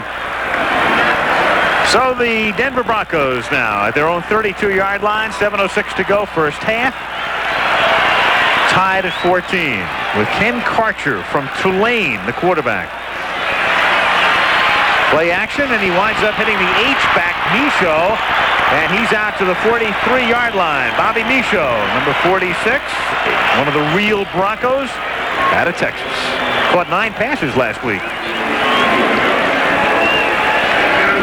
And as you can see, all short yardage passes. When you catch 9, good for 69. You're catching a lot underneath. That was pretty much all that Danny Reeves could do a week ago against Houston. He admitted he was not terribly prepared for it, but he has 2 good backs in there now. Dudek and Poole, at least experienced backs. He can do many more things tonight than he could a week ago. First and 10 from the 43-yard line, and Dudek gets pummeled at the 45, and it's Howie Long, who's been pretty silent, who we have isolated. How about if we check in on Howie Long, who's been laboring away in his first game, working against Keith Karts. Karts, if you'll notice, is moving Long backward off the line of scrimmage. Howie is a good 3.5 yards off the line before he comes off the block and makes the tackle on Dudek. Keith Karts, number 72 at right tackle, is giving Howie Long a handful of trouble tonight. Second down 8 from the 45-yard line. Too high. Intended for Swanson. It'll be 3rd down and 8. But you notice on almost every pass play, the Broncos are going to have 2 people on Howie Long. They did that time. They had Karts and they had Hood both working on Howie Long. They weren't even deceptive about it. They just both went for him, and he's the man that is going to draw their attention. 2 men all night long. Let's take a look at the top of your screen. You'll see 2 of them. Hood now stepping out to back up the block of Karts. And actually, Hood never even had to put a block on Howie Long. Keith Karts did a nice job all by himself. 3rd and 8 from the shotgun. And off the fingertips of LaRon Brown, number 82. So the Broncos, who have been stymied now, they have bogged down after an impressive opening drive. You wonder how much this Bronco offensive line has been buoyed by the return of a couple veterans in Bill Bryan and Dave Studdard. They're playing a lot more aggressively than they played last week in that loss to Houston by the score of 40-10, where they were just run off the field. And tonight they're playing pretty doggone well, double teaming Piquel and Long almost every play, but being effective at it. Calhoun, who ran one back all the way, 55 yards. Giacomaro's kick, and that one winds up hitting a Bronco on the way down. It bounced off number 21. That's Earl Johnson, so it's dead at the spot. At the 21-yard line. Mile High Stadium, this crowd raucous, and they've been somewhat stilled by the Broncos, who've been unable to get it going offensively here in the second quarter. But again, to put this one in perspective in terms of the standings, the Raiders are unbeaten. And if they win tonight, they would lead Denver by 2.5. They'd be 4-0. San Diego is 3-1, and Denver would be in trouble in the AFC West. And also going against the Raider team that coming into tonight's ball game was at least a 10, and in many places more than a 10-point favorite to win. First and 10. L.A. from the 21-yard line, and through the middle and going nowhere. And carrying the ball, I believe that's Jim Brown. No, not that Jim Brown. This is Jim Brown, B-R-O-W-N-E, out of Boston College. There he is.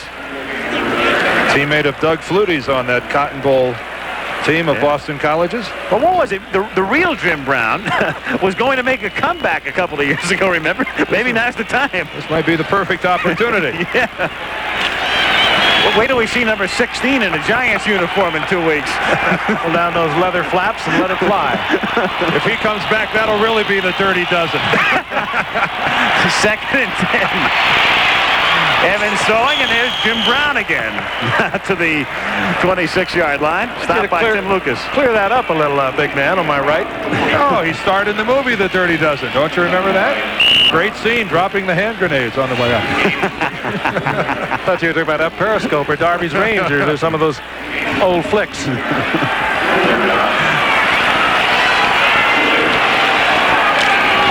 Flores. The quiet one, and the affable one, and the accommodating one, and the successful coach of the LA Raiders. 3rd down and 6 from the 26. Caught, and I think shy of the first. Greg Lathan, he needs to get to the 31-yard line. Earl Johnson and Steve Fitzhugh converge on the tackle, and it depends on the spot. Well, it always depends on the spot, but you know what I mean. Well, I don't think they got the spot they got last time because they're going to have to punt it away. There wasn't even a second thought on the part of Flores, who went deep in Denver territory on 4th and about 3. The punting unit comes right out immediately on 4th and about 1. Vince Gamache, that first punt was tipped, and the second one was a beauty. Well, actually, it was a beauty because it got a good roll. Swanson is back at his own 26. And this is a real live NFL kick taken at the 19-yard line. And back out to the 31-yard line comes Swanson. And it's 3:42 now to go as the Broncos take over in the first half. Swanson out of Nebraska, I mentioned earlier, has ridden in the national championship rodeo competition. I guess being on a special team, Dan, that's about the same sort of thing. Certainly is as noisy out there. I have never ridden rodeo. I have played football, and I'd offer a guess that rodeo is a whole lot more physically demanding than playing football. I don't know that there's anything in football that compares with getting on the back of a Brahma bull. From the 31-yard line, Dudek runs right up the middle for a gain of about 4. 2nd and 6. I'd point out, if you got on a Brahma, if nothing else, you'd get his attention. I can tell you that. He wouldn't jump as high. He might try, but he would be frozen right there. Swanson did, though. He's competed in almost every phase of rodeo, and he has no illusions about being around when this is all over. He's just here for the moment, as so many of these players are. 2nd down, called at 5 at the 35-yard line, and it's Dudek again for a first down. Hey, that's running for a first down, too.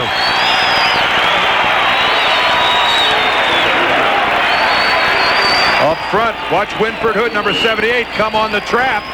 He turns upfield, blocks Rick Ackerman to the inside. If Ackerman would have come upfield, that had been a trap, kicking him to the outside.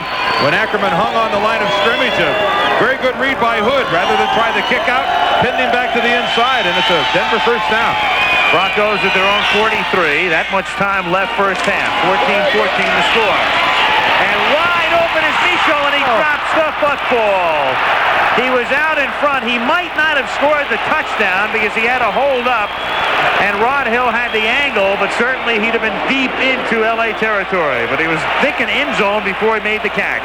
And a good read by Karcher. The blitz is on. He knows that Micho is going to be open. Micho is there.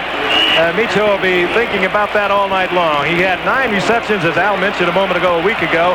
This one, well, if he had not been able to get it in the end zone, he would certainly been awfully close to it. Oh, you think about that for a long time. 2nd and 10 at the 43. Nathan Poole is in there, number 34, and they leave him in the block. And Karcher has to scramble and get sacked at the 34-yard line by Rick Ackerman. Keith Browner was also in on the play, and if Browner's familiar to you, sure, it's his 2nd week in a row on Monday Night Football, number 51 Browner. Last week he was a 49er in New York, and he got traded during the week, so he's just following us around. We'll pick him up in Dallas. And Browner is such a big linebacker at 6'6", 245. In passing situations, the Raiders plan to use him as a down lineman. He's that versatile kind of player that can either get down or stand up. 3rd down and 18. As we come upon the 2-minute warning. And Karcher going very deep and incomplete. Massey and a flag. A flag is down to the 20-yard line. And we've got another one in the backfield. And I think that's going to be holding on Karts. I think he dragged Howie Long to the ground. And it is. It's Massey and Hill who were fighting for the football as the penalty was also thrown in the secondary. Offense, number 72. Holding. Decline. 4th down. That's the other weapon that he has, Howie Long, doesn't he, Dan? Yes, and here's Keith Karts. Watch him. Howie Long's going to make a move to the inside. Now watch Karts. As an offensive lineman, so often you figure, well, I've got to hold him. Well, he's going to wipe out my quarterback. He's in good position right there, but he crosses his legs over and then uses his right arm to go across the back of Long and drag him to the ground. 2-minute warning comes with 1:56 to play in the half. We're tied at 14. Halloween coming up in 19 nights. As we come back to Mile High Stadium in Denver, and the Broncos have the football, 4th down, and we'll have to punt. Ralph Giacomo to do the punting. And that's Rick Calhoun back to receive, and Calhoun takes it at his own 19-yard line. And he brings it back out to the 30, and there is a flag down. There's a true flag. There's also a yellow flag, which is the real one, and an orange object at the 20, which they left on the field, which looked like the flag, which was not on the prior play. There it is. Real one on the left. That's an airplane. Number 49. Replacement one on the right. Block above the waist, in the back. Half the distance, 1st down. Let's see if we can see the clip. Well, there it is on the right side. Not hard of to your see. Screen. Pretty visible. Tough to hide that one.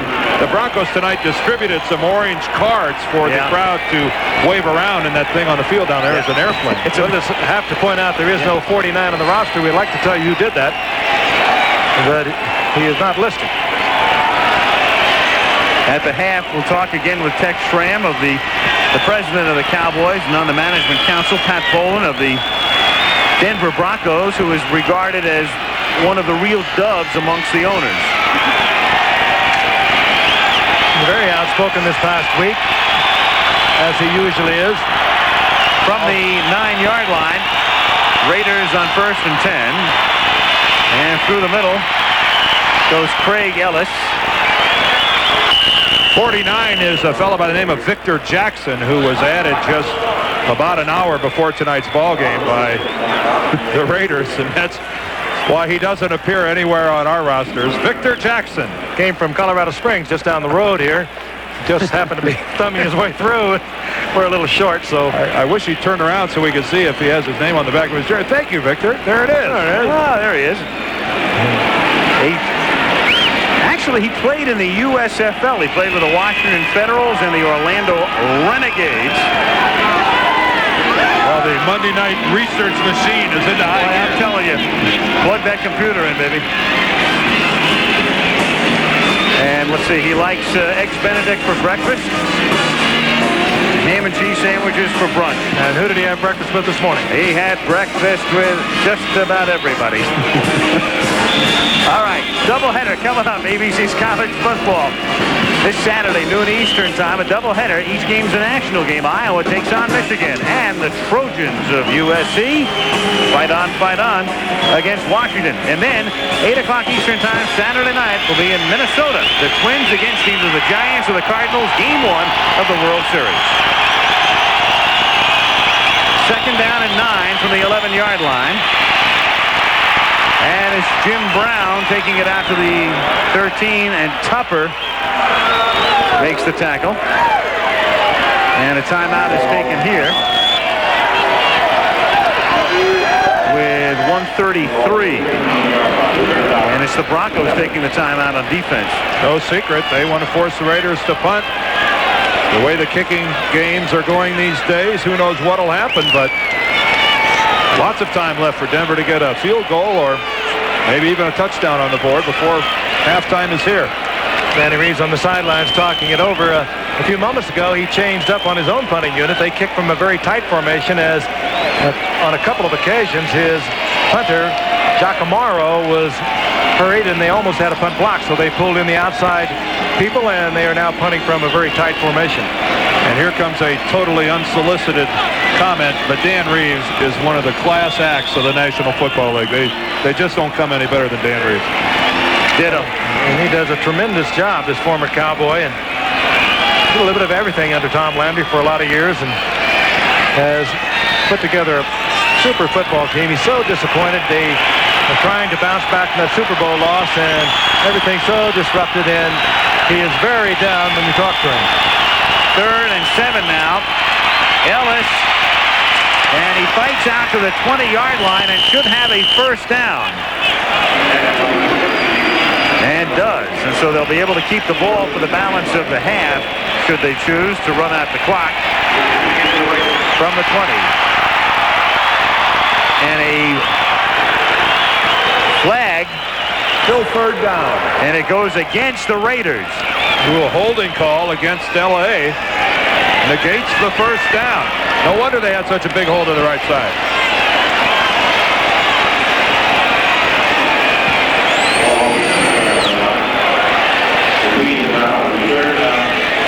So instead of 1st and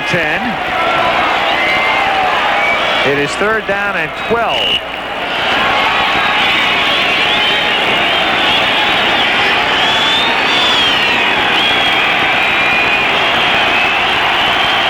From the 7.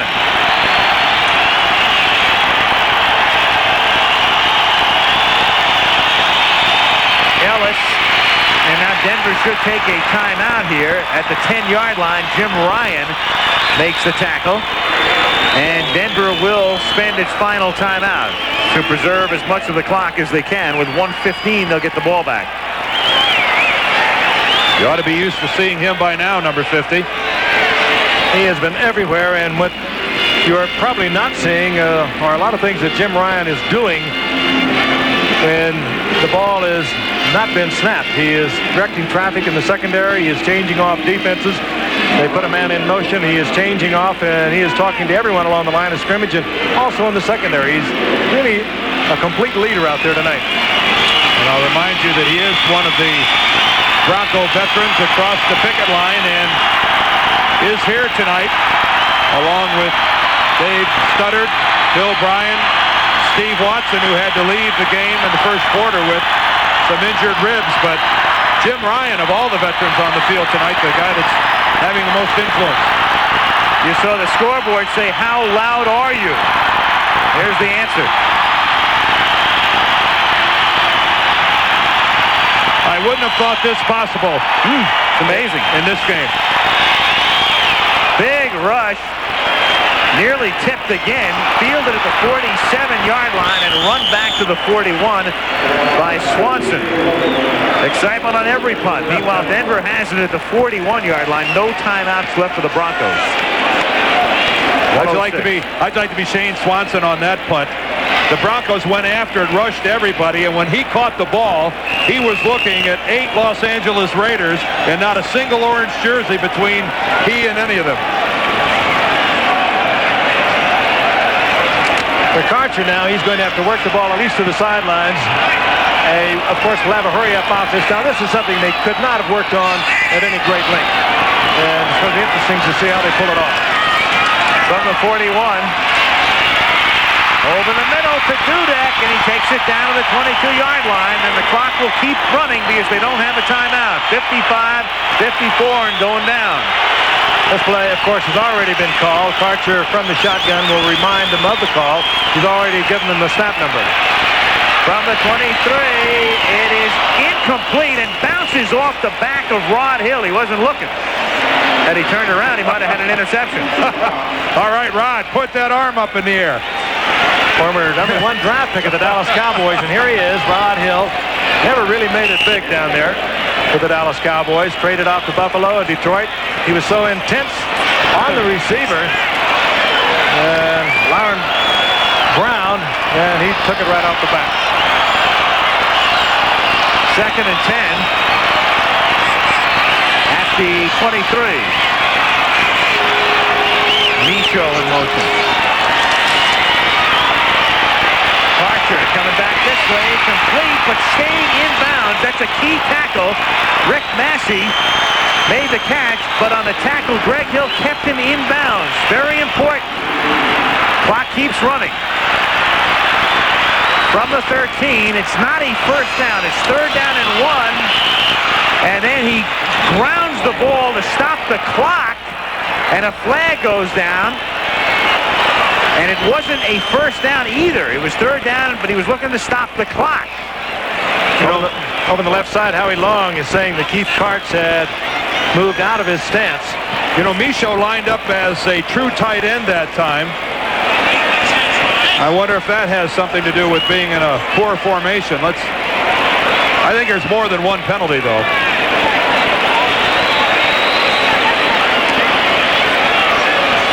Again, this hurry-up offense, a 2-minute drill, whatever you want to call it, is not something you perfect overnight, and they could not have worked on it very much. Defense, offside, illegal pass by the cornerback, threw the ball, hit an offensive player on the leg. It's offset, replay. But it stops the clock. Top of your screen should be Howie Long. Moving quickly, was not drawn off. There it is. Yeah. Trying to get to the outside. Now the illegal pass. Tell you what, this is a big break for Denver because it got them to stop the clock. He's trying to ground the football, which is legal, throwing it into the ground to stop the clock, but you can't hit one of your own players on the lower leg. That is a penalty. Carter into the end zone. Incomplete. Tipped by Hill, intended for Massey. 14 seconds to go in the half. And Hill goes and talks to the Denver crowd. I don't know what kind of reception he's looking for. Rod Hill conversing with the end zone crowd in Mile High Stadium. Key play here, you almost have to go into the end zone, look for the incompletion, because if you get a completion inbounds, you can't stop the clock. It's going to be very difficult to get a field goal unit on and get the field goal off. It's also third down. It's third down and 1 at the 13-yard line. That's Michaud moving. Carter for Michaud, incomplete. No flag. Fourth down. Archer, I'm sure, was only going to throw that ball in there close, even try to make the completion if he had a man wide open, knowing that the incompletion would stop the clock and he could get the field goal unit on. Michaud was fairly well covered, and Karcher literally threw it away. Mike Clendenin, who went to school at the University of Houston and last week against the Oilers, kicked a 28-yard field goal. It is a 31-yard attempt. Dean May, the backup quarterback, will spot the ball at the 21-yard line. David Jones does the snapping, and the kick is straight and true. 5 seconds to go in the half, and the Broncos have the lead again. They led 7-0, 14-0. Then the Raiders scored twice to tie, and now the Broncos lead by 3. You know, no matter what you think of this kind of football, it's a real credit to some of the assistant coaches in the NFL. We talk about Danny Reeves, we talk about Tom Flores, but the guys who do the work and the guys that are staying up all night, and we heard Don Shula say a moment ago, they're really preparing 2 game plans. Should the veterans come back, and should they not come back? But it is a tremendous workload that they have been shouldering, and when you see something a moment ago, as we did, with a fairly sophisticated 2-minute offense, you know that a lot of assistant coaches have been doing an extraordinary amount of work, and they've been doing it well. You really have to wonder if the work we saw by Karcher and the Denver offensive team right there was a style of play and a quality of play that we would have seen a week ago. Something has to tell me that just another week of practice, another 4 or 5 practices, another 15 hours on the practice field, that's the difference. Start to work on the subtleties, the sophisticated part of the game. Clendenin kicks a ground ball to try to avoid the long run back. And it's run back to the 32 by one of the up men, Ron Foster. So that's the end of the first half before a big and very enthusiastic crowd in Denver. 17-14 Broncos. And we'll update the strike situation at the half. We'll return to Mile High Stadium in Denver after this message from the National Football League and a word from your local station.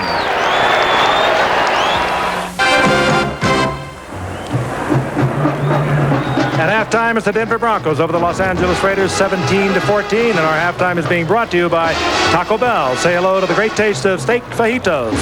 Say hello, Taco Bell.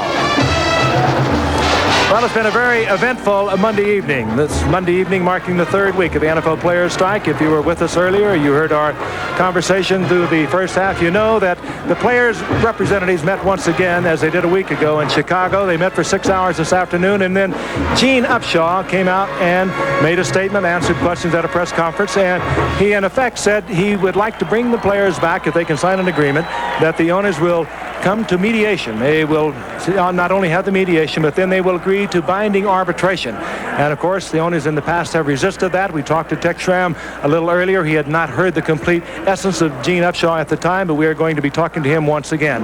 Right now, however, we are going to go out to Chicago, where we are going to join Jim Rose. He is from our affiliate in Chicago, WLS. And here is Jim Rose with a report live from Chicago. Jim? Well, Frank, the 28 player representatives and the executives of the National Football League Players Association arrived here about 1 o'clock Chicago time today. They met, as you mentioned, for 6 hours and 20 minutes, came down, told us that the players would go back to work if 3 conditions were met. Number 1, reinstatement of all the strikers to the roster. Number 2, a return to the 1982 collective bargaining agreement until a new deal can be met. And number 3, and they really emphasize this point, no reprisals whatsoever for any members of the union or the 28 player representatives. Now, while the aforementioned are in effect, the players want 6 weeks of solid, serious negotiation with the owners, and they say if that does not work, they'll go to binding arbitration to try to end this strike now beginning its 4th week. All that I've mentioned so far is non-negotiable. So what happens if the owners fail to accept this latest proposal by the players? We posed that question to Gene Upshaw, and he responded in this fashion. Well, if the players, they've given me instructions on that. I would say at this point in time, if the owners refuse to accept this condition of returning to work, we're out for the duration. If they say no. And what he meant by all that is for the duration. It is for the entire season. So now Gene Upshaw and the Players Association have put this ball into the owner's court, and they want to see what they will do with it. Frank, back to you. Jim Rose, if I could ask you a question, was he quizzed further on that? Duration meaning the entire season? Was that what he meant by duration? Was he asked that specifically? Exactly. We asked him that question twice. What did he mean by duration? And he indeed said for the entire season. The one other point I want to mention, Frank, is that one reason why the players may be trying to get this deal done now is that if they do not go back to camp by Wednesday, then the non-union players will have had 3 games under their belt. And by NFL rules, those 3 games permit them to have a share of the Super Bowl pie for whichever team makes it to the Super Bowl. So they're trying to alleviate this situation and get this strike ended. Jim, just a quick question. Al Michaels here. Do you get any sense of a fear of mass defection coming about on the picket lines this week? Yes, I do. I know a number of the Chicago Bears here. While publicly they say that they will not walk across the line, there have been some grumblings among key players that do want to go back. They do want to get their paychecks. They want to get on with the season because, as you know, the Bears are 4-0 like the Los Angeles Raiders are, and they want to go into that Super Bowl and prove that they can win it one more time, but they want those big-time checks. And so you may see some mass defections this week, not only here in Chicago, but also all around the league, and that is what they're afraid of. Okay, Jim Rose, we thank you for joining us. We thank you for updating. If anything should be developing from Chicago, we'll be going back to Jim Rose. And as I mentioned earlier, we have Tex Schramm with us. He, of course, president of the Dallas Cowboys and one of the leading spokesmen of the Management Council. Tex, you were with us earlier. You now have perhaps had a chance to digest a little bit of what we heard earlier from Gene Upshaw. Any further comment? We asked you your immediate reaction. You said you really wanted to absorb what he said a little more thoroughly. But at this point, do you care to comment any further? Well, the whole key is the binding arbitration after 6 weeks of negotiations. And of course, when you're in negotiations, it's very easy not to agree on anything that you might find not acceptable. So that's the whole question. Binding arbitration. Historically, the National Football League has not been in favor of putting its future in the hands of an arbitrator. Tex, I am sure you are prepared to continue with the replacement games for the balance of the season. I'm sure you're aware, and even though the nation's press isn't necessarily going to influence your decision, they have been pretty much unanimous in their opinion that continuing these games will damage the integrity of the National Football League. Are you concerned about that? I think the main thing is that we are playing the games, that football is continuing, as opposed to 5 years ago when we closed down and everything went dark. We are playing the games, and we will continue to play the games, and the games will count. Tex has you to continue to play these games, and do you feel that there is an inequity, the inequity being we look at some of the teams that are in trouble? I look at the New York Giants. They're 0-4, the Super Bowl champions. Are there inequities that you are concerned about? Oh, you know, there's one thing about the New York Giants. Their striking team contributed 2 of those 4 losses. Certainly, everybody started from the beginning, from scratch. And some players, some teams are doing well, others aren't. But as we play, I think that the coaching and the organizations, you'll have the competition, and there'll be exciting games. On a more personal level, what was your response to the way the crowd responded yesterday, booing Danny White and Tony Dorsett in your ballpark? Well, that was kind of an unfortunate thing. It mainly reflected some statements that Tony Dorsett had made. He's a very sincere young man, and he's bearing down on Jim Brown's rushing statistics, and he said that he did not want to break those records against other than the top opponents. And that was construed, and maybe rightfully so, that he did not want to play in these games. But he is prepared to play, and he is prepared to perform to his utmost. Final word, if we could, quickly from you, Tex. When do you feel you might be able to respond to Gene Upshaw, the Management Council meeting tomorrow? When do you think you'll have a response ready? Well, we're meeting tomorrow. I think that it would be probably presumptuous to feel that a decision could be made that would affect this Sunday's games. But we have to study all of the ramifications of the proposal, and then we'll give the union an answer. Tex, we thank you for joining us, taking time from your evening to clear things up for us somewhat. And again, I'm sure we'll be talking to you a little later on. And we will be talking to Pat Bowlen, the owner of the Denver Broncos, when we return to Denver after this. Okay. Kenny? I don't look for trouble. I don't wear rubber watches. And I don't say I do when I don't. So I don't do this for fast food places that don't do steak. New steak fajitas. Real steak, real fast. But I do appreciate them asking. No, I don't. Taco Bell, the only real choice. Hello, Taco Bell! Halftime, Denver 17-14. The Broncos on top. Pat Bowlen, 43 years old, sole owner of the Denver Broncos. Obviously, you haven't had a chance to really digest it or see all of the facts, but your initial response to what Upshaw said tonight. Well, first of all, I can't comment on the merits of it. I think that that's really up to the Executive Council to comment on tomorrow. I don't know enough about it. But it sends one clear message to me, and one very clear message, and I've said this all along. That's that the players do not want to be on strike over free agency, and they're telling the union that they want to go back to work. And I think that that's very clear to me, and that's the way I interpreted Upshaw's statement today. I saw you on a local telecast last night. You did not appear to be enamored with the continuance of these replacement games. Do you feel, I'll ask the same question I asked Tex, that the continuance of these games will damage the integrity of the National Football League? Well, my personal opinion on that, Al, is that the integrity of the game is being damaged by the strike. That the games themselves may be one part of that, maybe a small part, maybe a large part. I think that remains to be seen. But the strike itself is the thing that really goes to the integrity of the football game. You had by far the biggest crowd last weekend. You have a huge crowd by strike standards tonight, and a vibrant, enthusiastic crowd. Is this surprising to you? Well, not really. I think the Denver fans are known as the best fans in the country, and I think that they've come out and shown the rest of North America that, in fact, is the case. We have a very entertaining game here tonight. It's 17-14, and everybody's enjoying themselves. People want to know about the highest paid player in football, John Elway. Will he be back in a Bronco uniform, do you feel, next week? Well, that decision is up to John, and I think John is in a very unique position. And because of his profile, he has to be careful the way that he acts in these circumstances, and I accept that. I'd love to see John back, and I do believe that we will see him back, Al. Okay, Pat Bowlen, we thank you. Pat Bowlen, owner of the Denver Broncos, will begin the second half very shortly at Mile High Stadium, where Denver leads the LA Raiders by 3.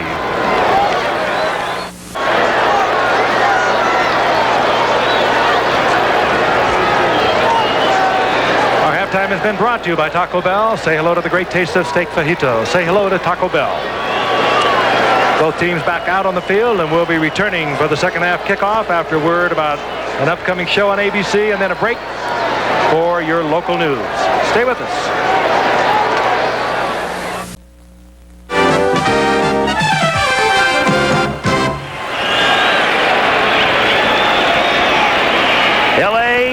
Denver with the Broncos on top by a score of 17-14. Tom Flores and Dan Reeves. Flores, his team unbeaten. Reeves, his team with a mark of 1-1-1. Broncos with Clendenin to kick off as we start the third quarter.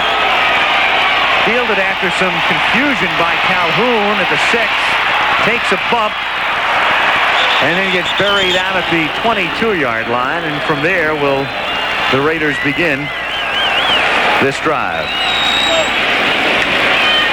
And this ABC Sports exclusive is brought to you by Energizer. It do run by the 2 automobile divisions of American Honda, who invite you to see the new exciting lines of Honda and Acura automobiles today.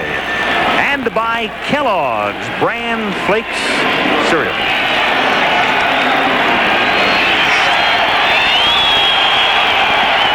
Vince Evans, longtime Bear quarterback,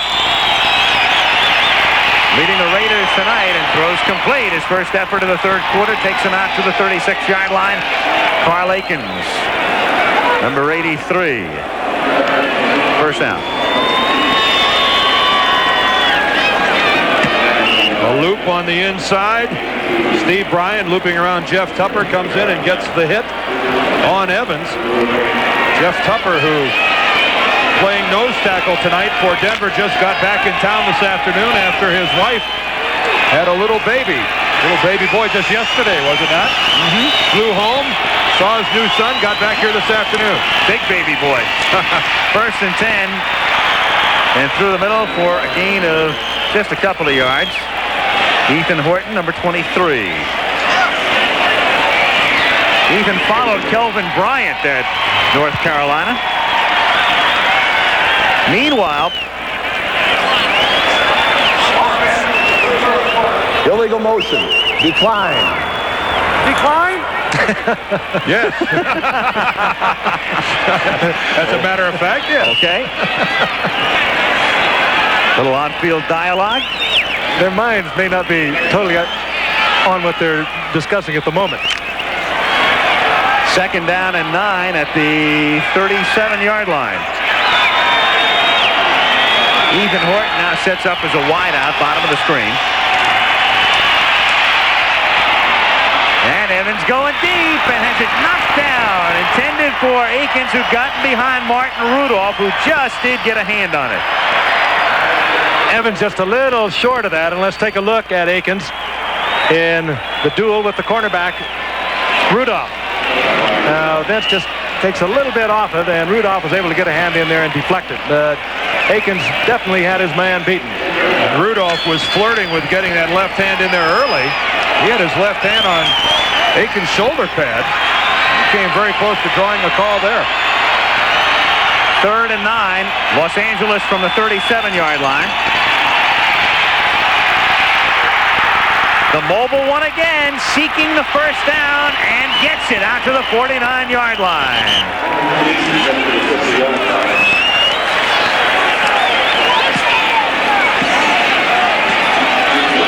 Evans again, he knows where he is on the football field. He was a running quarterback when he was at USC, did the same thing in Chicago, did it with the Denver Gold, and he knew he had to get the 10 yards, and as soon as he had it down, he went. But very athletic.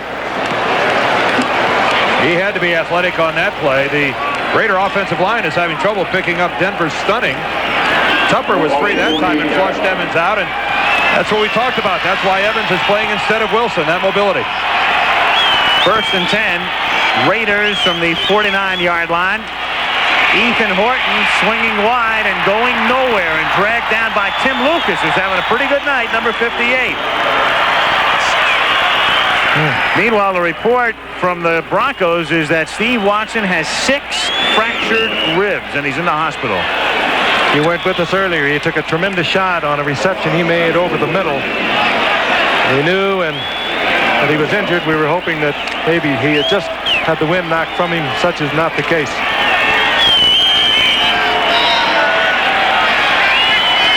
Second down. 12.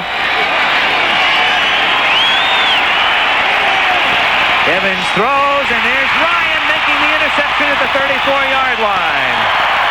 He's everywhere. And there's a very good reason why Jim Ryan made that interception. The intended receiver on the play was David Williams, and he just stopped running his pattern. He made a break to the inside and just pulled up. Evans with all the time he would ever ask for. And there is Ryan, step in front of the receiver, picks it off, and Denver gets possession again. But he has been everywhere. He's a leader totally out there defensively. 1st and 10 from the 35-yard line. Karcher, the quarterback. Nathan Poole. And Poole to the Raider 49-yard line. First down. Nathan Poole played with the Broncos in the early 80s, has a lot of experience in his 6th year in the NFL out of Louisville. Was not available a week ago in the loss to Houston, as Joe Dudek was not available also. They make a major difference for Danny Reeves in what he can do offensively. Well, this is a dramatically improved Denver team over last week. First down, Denver at the 50-yard line. Ken Karcher is the quarterback. Fake to Dudek. To Micho, complete, and another first down, taken out of bounds at the 32-yard line by number 91, Ronnie Washington.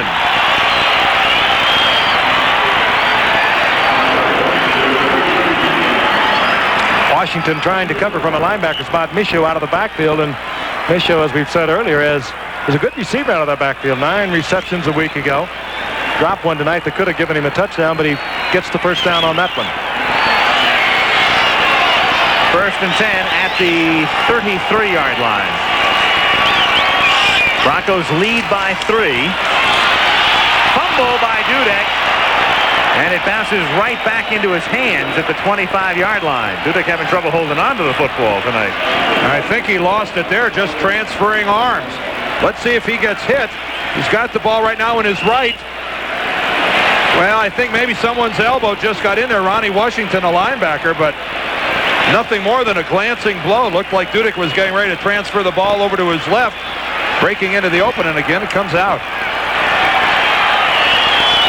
Second down and 3 at the 26-yard line. And close to a first, and he might have it with the slide, is Dudek. Frank, can it get to the point where, like hitting a golf ball, if you're worried about slicing, you know you're going to slice it? Now, Dudek's dropped it a couple times tonight. Can you overcompensate and keep coughing it up? The running back, it just compounds itself. You start to think about it. But more than that, the defensive unit starts to think about it with you. And instead of going for the tackle, they're starting to grab that football. And you get a reputation for being a fumbler. It does compound itself because they're always tackling the football. Good point. Here's the measurement, and he is just shy. Just short of the first down. 11 minutes and 2 seconds remaining now in the third quarter. 17-14, Broncos.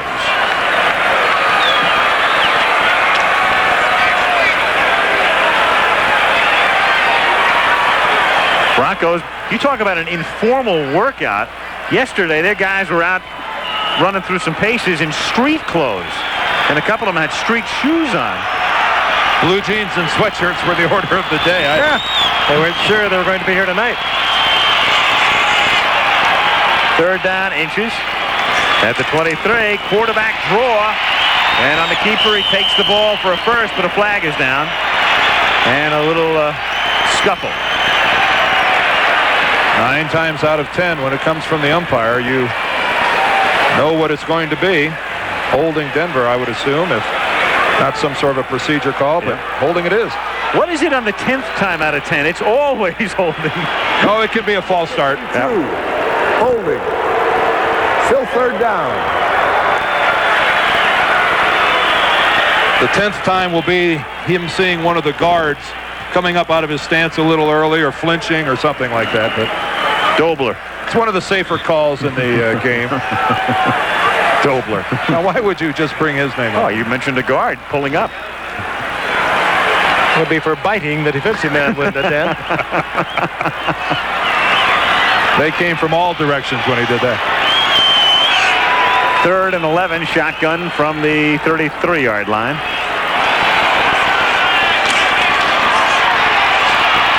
And going nowhere. Bill Pickell gets credit for that tackle. Bill Pickell, one of those who crossed the line, and we mentioned at the top, the Raiders came very, very close a week ago Friday to all reporting as a unit. And I think we have to, in all fairness, point out that neither Bill Pickell nor Howie Long is a factor in this ball game at all. That's right.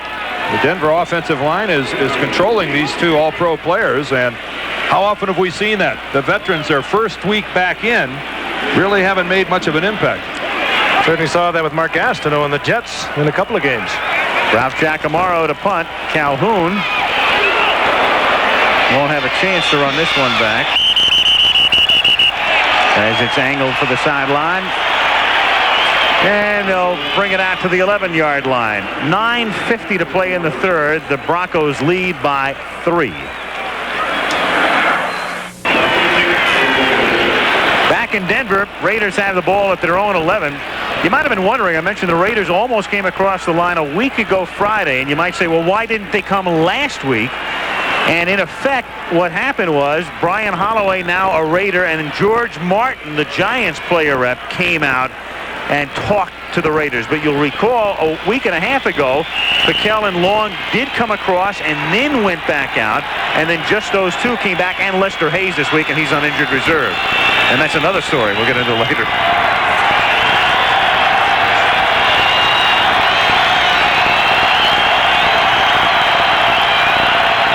First and 10, Raiders from the 11-yard line. Vince Evans going deep and underthrowing, and it almost is complete, but Carl Aiken sliding down, couldn't hold on to it. 2nd down.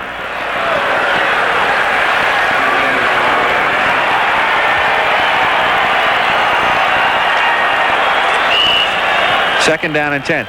Well, our crack staff has come up with an interesting little Sherlock Holmes discovery. Denver, take a look at their first half possessions. That's at the end of the half. They had a 1st and 10 incomplete, 2nd and 10 9-yard pickup. Then there was the offsetting penalties, then 2 incomplete passes, and we have confirmed it through our study as Horton takes it out to the 12-yard line that in effect Denver was able to kick that field goal on 5th down. There it is again. Now they had 1st and 10 at the 22. Karcher's pass to Brown was incomplete. Then on 2nd and 10, Karcher's pass to Massey was good for 9. That made it 3rd and 1. Then there was that play with the offsetting penalties. 3rd and 1 again. There was an incomplete pass. Then there was another incomplete pass on 4th and 1. And Clendenin kicks the field goal on what amounts to 5th down. Well, look second from the bottom. The 4th and 1 from the 13. The chains in the scoreboard were actually showing 3rd and 1. Could certainly help your offense. Boy, I tell you, 3rd down and 8. Evans to the 20 and slides down at the 26-yard line, and a 1st down. What a weapon he is. These kinds of games. There's no way they can change that, of course. And that right now is the differential. Yep. Broncos leading 17-14. There was confusion at the time. I remember sitting here and calling the play. The scoreboard was not in sync with the down marker, and then you had that the offsetting penalties, and that created some confusion. And as it turns out, they ran 5 plays instead of 4. And instant replay is not applicable after the fact. 1st and 10 at the 26-yard line, and this is Craig Ellis Out to the 31. Then again, though, when you think about it, in a way, had Denver known and had they been right and fourth down, the field goal attempt would have come from just about the same spot to begin with. Yeah, they would have kicked it if they would have known it was fourth down, Right. but the chains were showing 3rd and 1. The scoreboard was showing 3rd and 1, so they got the extra down, and in reality, no one working the game discovered the error. It was our people working the computer who actually discovered that there were 5 downs involved. Isn't that amazing, the faith we have in that yard marker? Both coaches looking at it, nobody complaining. Yeah. 2nd down and 5 from the 31. And Ellis has a first down. But the more you think about it, at least it wasn't a major play to the extent that it truly gave them the opportunity to continue a drive or to get closer when, in fact, the extra play was simply an incomplete pass. Yeah, hardly comparable, say, I think back to the Super Bowl between the Patriots and the Bears when the Bears got that field goal right at the end of the first half, where that never would have happened if the mistake wouldn't have been made down on the field. I think you've got to make the point here that they just kicked the field goal from exactly the same position without the extra down in this, in this end of the field. So, but still, a mistake is a mistake. First down from the 37-yard line. And Craig Ellis picks up a yard, maybe 2. It'll be 2nd and 8. We have 6:45 to play in the third period. Broncos on top by 3. I think if there's any major surprise tonight, and correct me if I'm wrong, Dan, is the fact that the Raiders are not being able to run the football like they felt they could with that big offensive line, particularly those 2 good football players over on the right side, the veteran Steve Wright and the number 2 draft pick Bruce Wilkinson at right guard.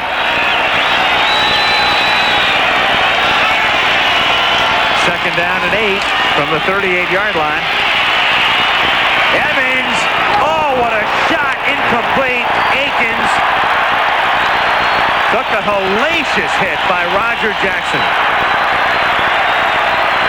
And says, I'll sit this one out. Jackson totally unloaded on Akins. Let's look at it again. Vince Evans put it up high. Well, that's the key. Akins goes for it and takes the shot right there. And they continue to look at Akins. He appeared like he was going to get up for a moment, and then he rolled over, and he remains on the turf here in Denver. As play resumes, it was Akins fortunately getting up, and you saw him as we went to a commercial get up and trot off the field. So there he is. Apparently none the worse for wear. Another look now. He was very fortunate. This ball hung up high, and that is the blow delivered by Roger Jackson. He zeroed in on the head, totally forgetting about the football.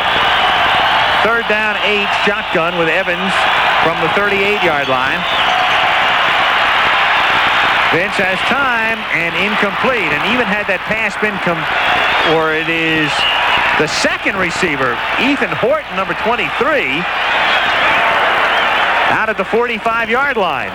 They're ruling it complete. Yeah, Lathan was the first guy making the catch after Horton was the intended receiver. I wonder who was the intended receiver. They were right on a line. That rarely happens. Right through the hands of Horton and right into the arms of Lathan. Tell you something about the velocity of that ball thrown by Vince Evans. Talk about setting up for a relay. Missed the cutoff man, get the other guy.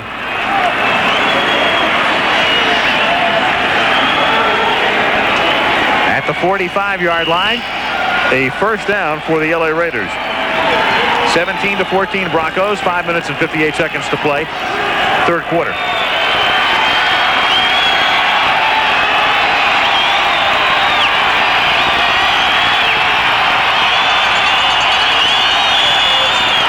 Horton, flag.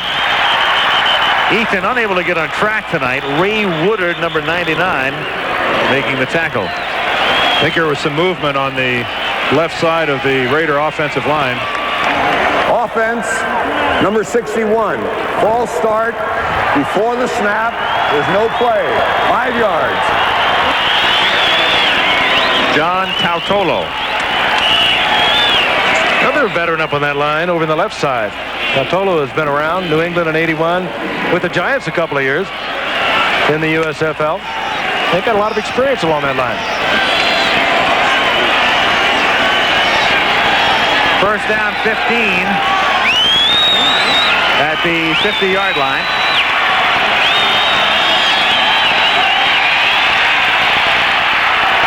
Evans throwing and into traffic, complete, and then a fumble at the 27-yard line by Ron Wheeler.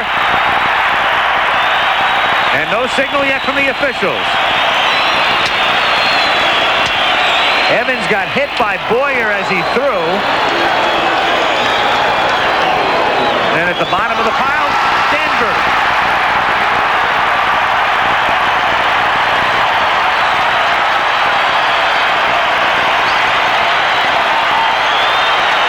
Evans did his job. He threaded the needle into that zone. Wheeler had split the seam.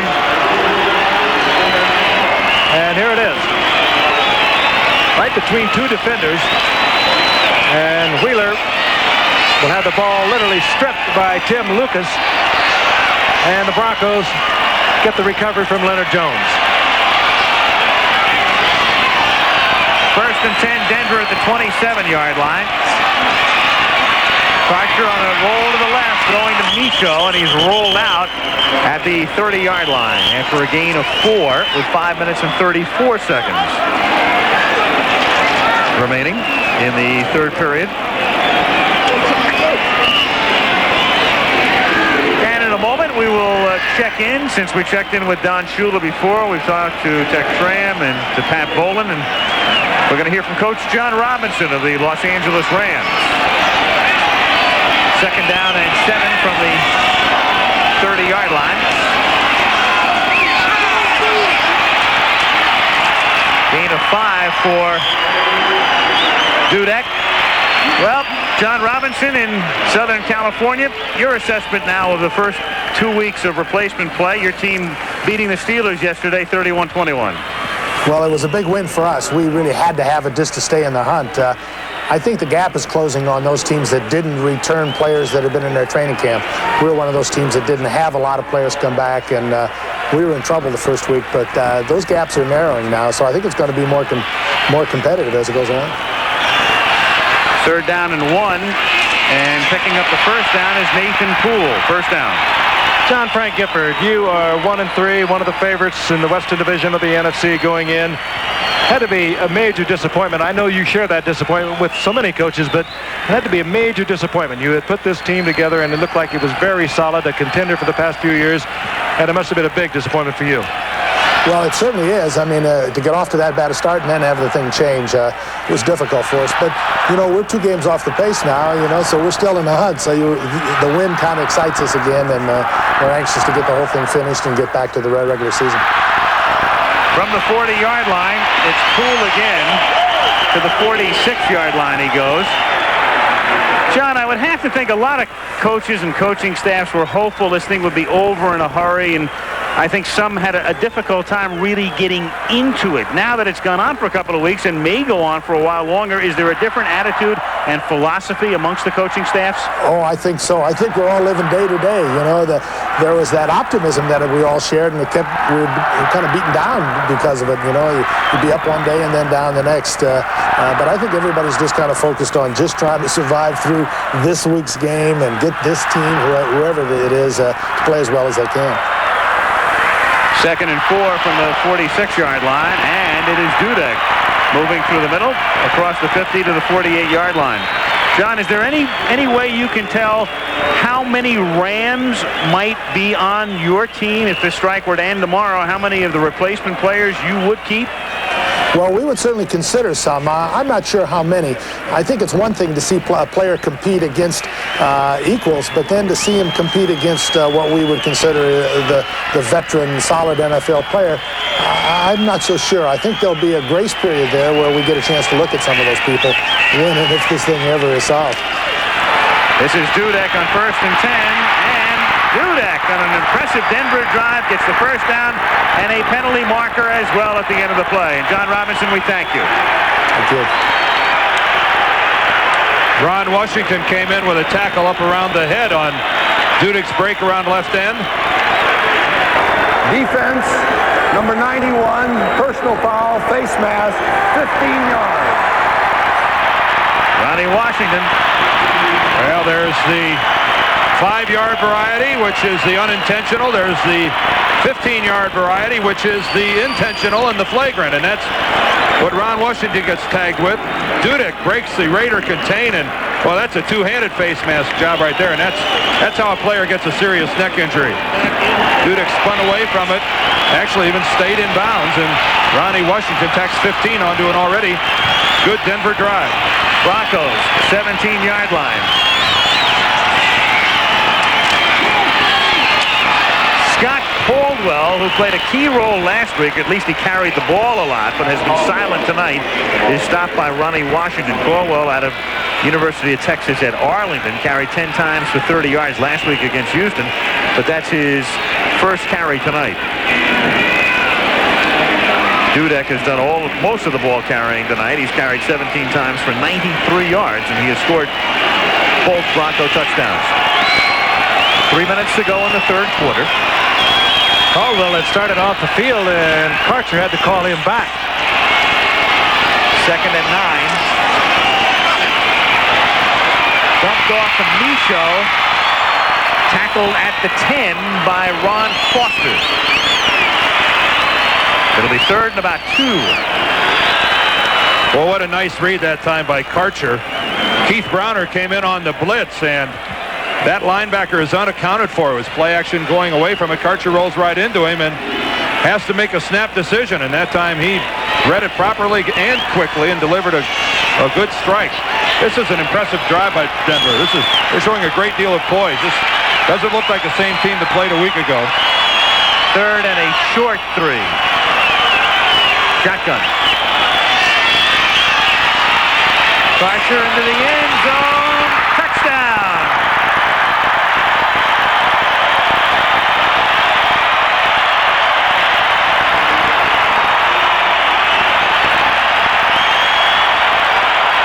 Rick Massey, who caught one last week against Houston. He did a fine job of getting open, got to the back of the end zone, got between the two defenders, and Karcher, who got terrific protection, was able to get it off from the shotgun. Look at the bottom of your screen. The block by Studdard. He's a veteran working against Howie Long. The Raiders have moved him to the right side, but it was Studdard who kept Long out of the face of Karcher, and he was able to get it in. High snap, and thus May has to improvise, and it's intercepted, and that's the end of the play. There's no run back on an extra point. David Jones, the snapper, with a high snap. So they settle for 6. We've got 2:01 to go in the third quarter at Mile High Stadium in Denver, Colorado. The Broncos now lead 23-14. Green Bay, Wisconsin, 20 below.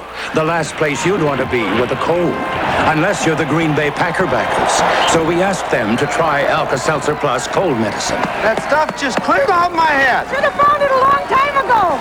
Got rid of my aches and pains. Straight up my runny nose. And Alka-Seltzer Plus, that's all I ever needed. 8 of every 10 Packer backers who tried it switched to Alka-Seltzer Plus cold medicine. Fast, effective relief for tough winter colds. In Denver, Al Michaels with Frank Gifford and Dan Deerdorf. 2:01 to play in the third quarter. Broncos have just scored. They lead 23-14, and Mike Clendenin to kick off. And he's had long kickoffs tonight, and another one to the goal line. Rick Calhoun, who ran a punt back for a touchdown, takes it out to the 18, stopped by Darrell Russell. And that's where the Raiders will begin. So the Raiders had fought their way into a 14-14 tie, but now they are down by 9. What is the problem? The new machine is acting up. The bars are bigger. Yeah, bigger. What do you suggest? As your immediate supervisor, I needn't tell you the procedure. Call the boss. That's correct. You should only know how much he likes that machine.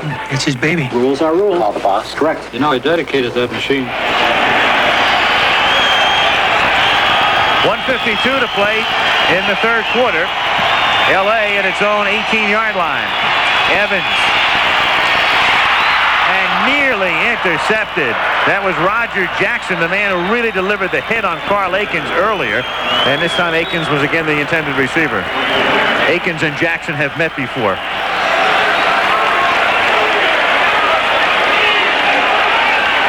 And Akins is lucky to still be in the ballgame. Seen a lot of players leave, take a game or two off after a blow like that. 2nd and 10. Raiders from their own 18-yard line. Bronx lead by 9. Craig Ellis knifes his way out to the 24-yard line.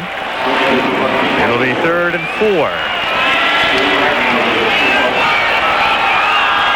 One thing about the Raiders, they have so much confidence in their ability to come back and play well in the 4th quarter. You're not seeing any panic. You're not seeing any change from their basic game plan, which includes a lot of running between the tackles. Raider football is to soften up the defense and make big plays in the 4th quarter to win the game. I don't think Tom Flory is going to change now. On 3rd and 4, pressure, and Evans escapes the sack and throws, and it's complete for a first down at the 33-yard line. Craig Ellis and the nimble one, Evans, avoiding the sack. Jeff Tupper had Vince Evans right in his arms, and Evans skipped out. I've seen him almost call in the arms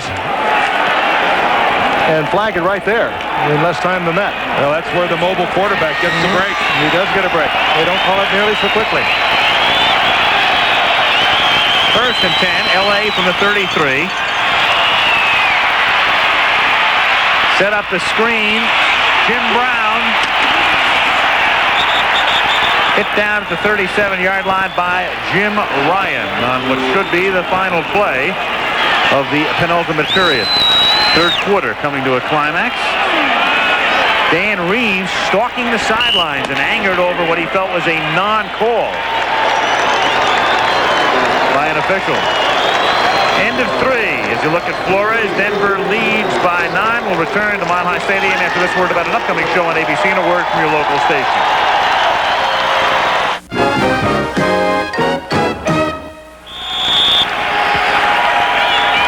The Denver Broncos lead the Los Angeles Raiders 23-14 before a big and very enthusiastic crowd at Mile High Stadium as this 4th weekend of NFL play comes to a climax. So here we go in the 4th quarter. 2nd down and 8. Raiders at their own 35-yard line. Carl Akins is the man in motion. Vince Evans, the QB. Wide open and into Bronco territory is David Williams for a first down. Out of Illinois, David Williams. Well, remember before we told you about the extra play that the Broncos got at the end of the first half, and it resulted in a field goal, which gave them a 17-14 lead. And what we've done is we have strung those plays together for you visually, and we'll weave it in between plays, and you can see exactly what happened. Meanwhile, 1st and 10, Los Angeles at the 44. Horton, and he still can't get on track, just a couple of yards. Now here's the deal. It was 1st and 10 for Denver. That much time, 50 seconds left. Here's the 1st and 10 play. This is the end of the first half, and Karcher out of the shotgun, intended for LeRon Brown. That's incomplete. Okay, it's 2nd down and 10 now with 42 seconds. This was the 2nd and 10 play. He goes to Massey. He makes the catch, and it's 3rd down and 1 at that point. 3rd and 1. There was the clock running down, and then this. This was the offsetting penalty call. Offsetting penalties. Now we're back live for the moment. We'll pick it up. This is live action on 2nd down and 7. Evans flushed and incomplete, and it will be 3rd down, and a penalty marker goes down. Kirk Dodge came in, and he'll probably be the guilty party. No question about that. There was no receiver even remotely in the area where Vince Evans threw that football. Offense, number 11. Intentional grounding. Loss of a down. From the spot of the pass. Intentional grounding. All right, so it's against the Raiders. All right, now to pick up. Remember, it's 3rd down and 1 as we pick it up after the offsetting. 19 seconds to go in the first half. This is truly the 3rd and 1 play.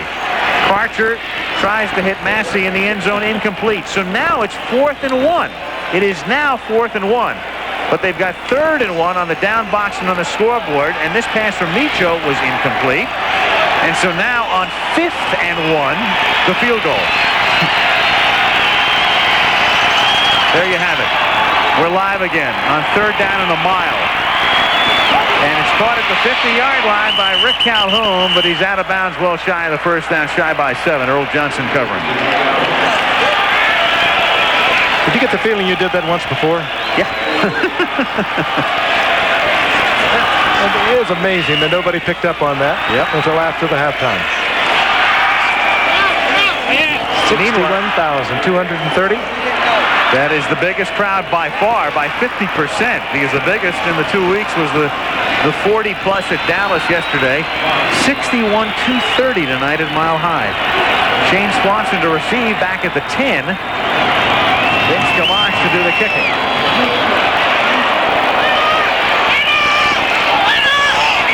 And out of bounds it goes at about the 13-yard line. Next drive commences there, 13:49 remaining in the 4th. Bronx by 9.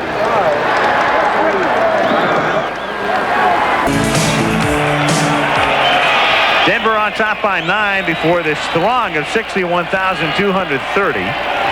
Broncos have it at their own 12-yard line.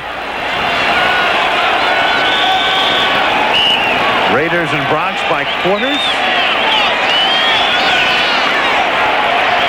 And now, of course, Denver with the 0. It's their first possession as we start the 4th period.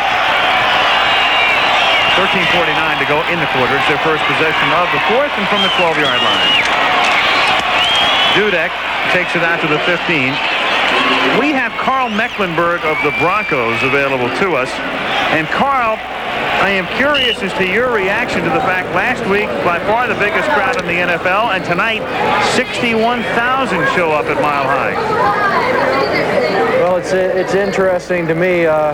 It's an entertaining game, but I've seen entertaining high school games too. I don't deny that the Denver fans will support any kind of football. They supported arena football. They supported USFL football. So I guess it's not really surprising. Carl, I'm sure you heard the statement of Gene Upshaw that we played at the beginning of the telecast and then further elaborated at halftime. Your reaction to that, Carl? You're the assistant player rep of the Denver Broncos. Your reaction?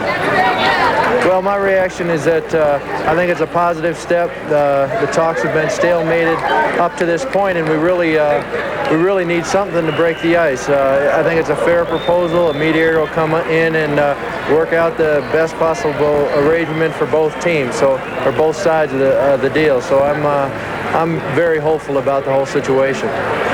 Meanwhile, here Dean May has now come into the game. Ken Karcher holding his hand and coming off, and so it is Dean May who takes over at quarterback on 3rd down and 7 from the 16-yard line, and it's May out of the shotgun, and it was a forward pass, an incomplete forward pass, and so it will be 4th down, and there is the hand of Karcher being worked on. What do you suspect, Carl, will happen?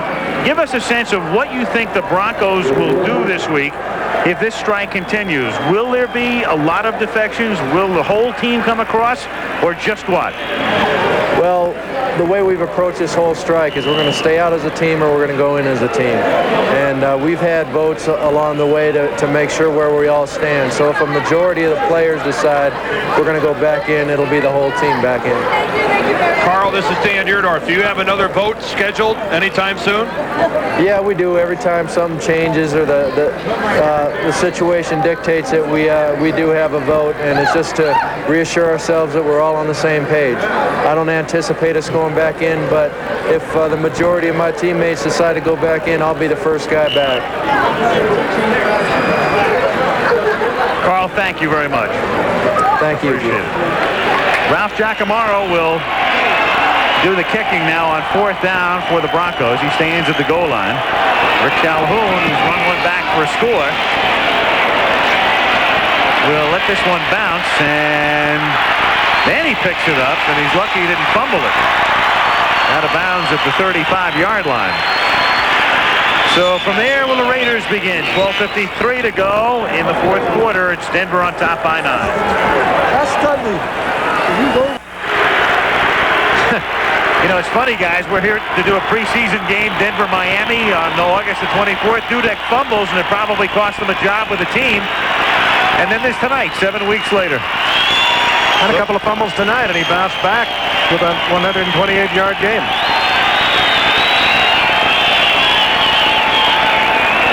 Some pretty good running backs who aren't included in that. Floyd Little comes to mind. Otis Armstrong. Rob Lytle. 19-yard line. It's picked up by Ronnie Washington, and the linebacker does his thing, but not too well. The 91s are not too graceful running back kickoffs. Meanwhile, next week, from Irving, Texas, it'll be the Washington Redskins and the Dallas Cowboys on Monday Night Football, where White and Dorsett and company have already come back. That's 9 Eastern time. And then in the NFC East, there are the standings at the moment, so it's a battle for the top spot. And the Giants, of course, are 0-4. Dallas and Washington both undefeated during the strike. Can you imagine a Giants-Washington game drawing 9,000 people as it did yesterday? From the 18-yard line, Evans intended for Horton and picked off. Lucas. Tim Lucas.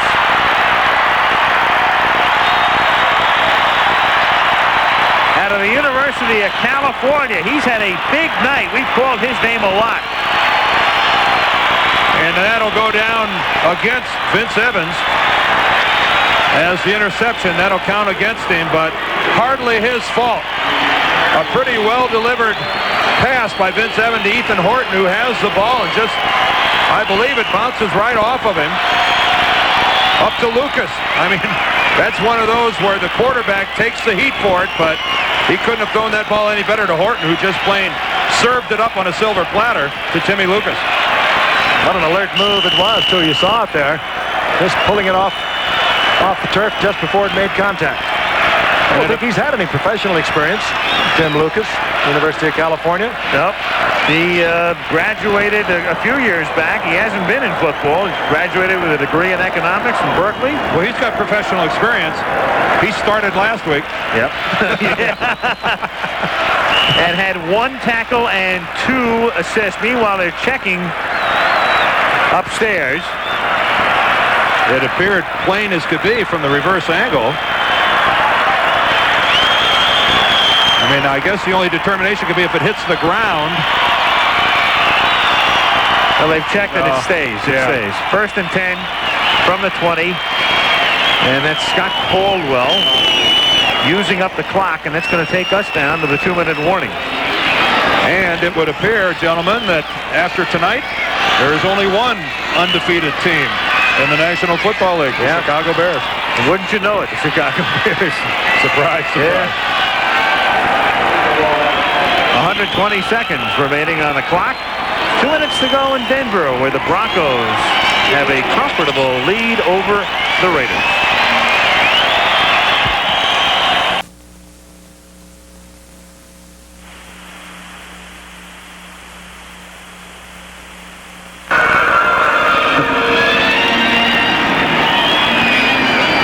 Dan Reeves watching his team, an underdog as far as experts or amateurs, almost anybody is concerned. The Raiders certainly came in favored based upon what had happened last week, but Tom Flores watching his team go down. 30-14, Broncos. Sir Daniel, what do you got for us? Well, friends, pull up a chair while I tell you that this telecast is presented by the authority of the National Football League. It is intended for the private use of our audience. Any rebroadcast or any other use of this telecast without the express written consent of the National Football League is strictly prohibited. Okay, you can get back up now. Okay. Oh, man. 2nd down and 6 at the 17-yard line. Broncos chewing up the clock, and it's Joe Dudek taking it down to the 12. And it'll be 3rd down and 1. A reminder tonight on Nightline, in the wake of a massive march on Washington by gay Americans, a look at how AIDS has intensified the fight for equal rights by homosexuals. That's the topic tonight on Nightline following your late local news. There is a marker down in the last play, and the penalty is against Denver. Moving it back to the 22-yard line. We want to credit Joe Castellano of our crack crew for discovering that 5-down situation. And our thanks to the boys in the booth, as always, George Hill and Malibu Kelly Hayes, Steve Hurt, the whole gang downstairs. 2nd down and 11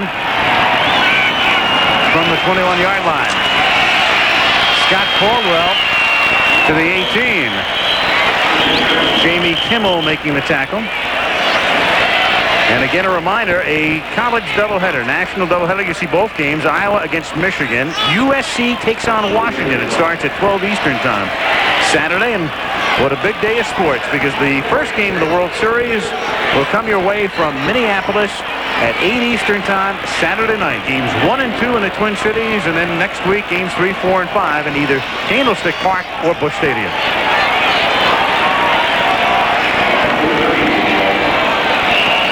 Another penalty against the Broncos takes it back to the 32.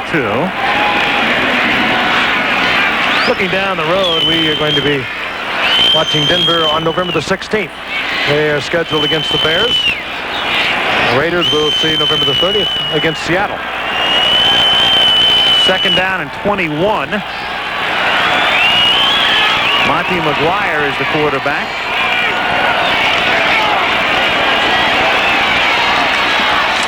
Scott Caldwell. Well, you're watching these alternating quarterbacks. Reminds me of our man Chris Schenkel. As Schenk might say, last week Walsh runs the wishbone, and this week Reeves alternates quarterbacks. The color and pageantry of pro football. And this is the downside of pro football, as an injured Raider, Ron Foster, is being attended to. Ron Foster is a very interesting story, like so many of the stories of these players that make up these alternative teams, or whatever we call them. Ron Foster was a security guard with the Raiders on the sidelines last year. Out of Cal State, Northridge. But he was working for the Raiders, getting experience, I guess you could say, as a security guard on the sidelines. And he's all right. Coming in to make the tackle, puts his hat right in there, and that's just an old-fashioned bell ringer. He's okay.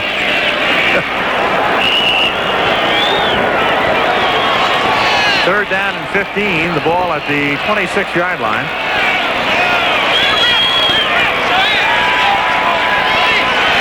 .139 to go in the game. Broncos are going to be 2-1-1, and the Raiders are going to be 3-1, along with San Diego. Caldwell to the 22-yard line. And timeout is taken here by Los Angeles. Now, when this one is done, it'll be the Raiders and San Diego at 3-1. Denver right there, half a game back. Seattle back by a game, and Kansas City, a team that appears to be in big trouble with their strike unit, getting bombed yesterday 42-0 at Miami in last. And Denver will be going to Kansas City next week, and Denver looking awfully strong tonight. 2 weeks since the strike, and that's how they've stacked up. You notice there's nobody in the middle of the road. It's the haves and the have-nots. Yeah. Can you imagine that, the way it breaks down? Not a single 1-and-1. There are 1-and-1 teams, but there's the breakdown. How many are there? Well, let's see. You've got 7 and 7 is 14. You got 14 1-and-1 teams. 7, 14 in the middle. I interpreted that graphic pretty well. Yeah, that's real good stuff. You'd never know that there's only a minute and a half left in this game. Good night, Dan. After I read the disclaimer, I'm finished. There's his kick blocked. And the Raiders will take over with 1:23. You know, one thing we haven't touched on tonight, Bo Jackson. Bo Jackson working out in Alabama.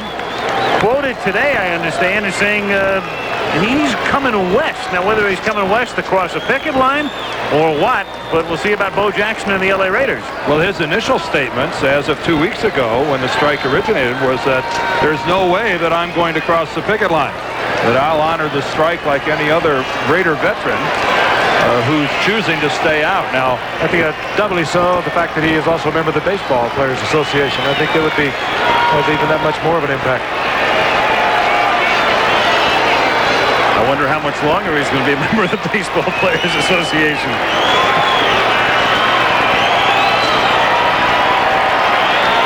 Bo is used to strikes, that's for sure. 3 of them. I don't know that that would be the best way to join the Raiders if I was Bo Jackson, to immediately come in. He's already stirred up somewhat of a controversy and calling football a hobby and some of his various quotes. I don't know that's the way to endear himself to his teammates for some sort of a long-range career with the Raiders, by walking right in and crossing the picket line. Well, that's what I was trying to bring up before. There's talking about the block kick here. When I brought up before, Frank, the long-term effect, we discussed what it might be in terms of the fans, but what about in terms of the players themselves and getting back to, as you look at the replay booth, the team unity aspect and getting their minds back on what they're there to accomplish, try to accomplish. Let's take a look one more time at this deflected kick. Deflected by Cormier and then covered up in the end zone. And it's really much ado about nothing, but they have to go through the paces here. 30-14 is the score. Well, they're trying to determine whether to spot the ball at the 20 or up at the 22. They've chosen to spot it at the 22-yard line. Okay. There's a certain voice on a radio show in L.A. goes, okay. That's like that last graphic. From the 22-yard line, Evans to Ethan Horton makes the catch. Clock continues to run. Raiders down to 1 timeout.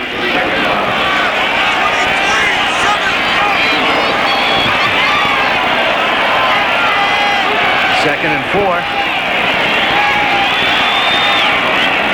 Ellis fumbles and in the air and back the other way inside the 20. This is Leonard Jones. What a way to end it. Looked like a lateral. Leonard Jones. Craig Ellis just running with the football. Miraculously just tosses it up in the air right to Jones. Again, Vince Evans is there with the ball, but watch this. Does it hit his hip? Sure does. Bounces right up off of his thigh pad, right into the arms of Leonard Jones. That'd be hard to do if you rehearsed it. 5th turnover. There's Ellis, who scored 2 touchdowns last week against Kansas City. He played in the CFL. Maybe that's a play in Canada. Maybe they might do that on purpose up there. They run that inside the 55s.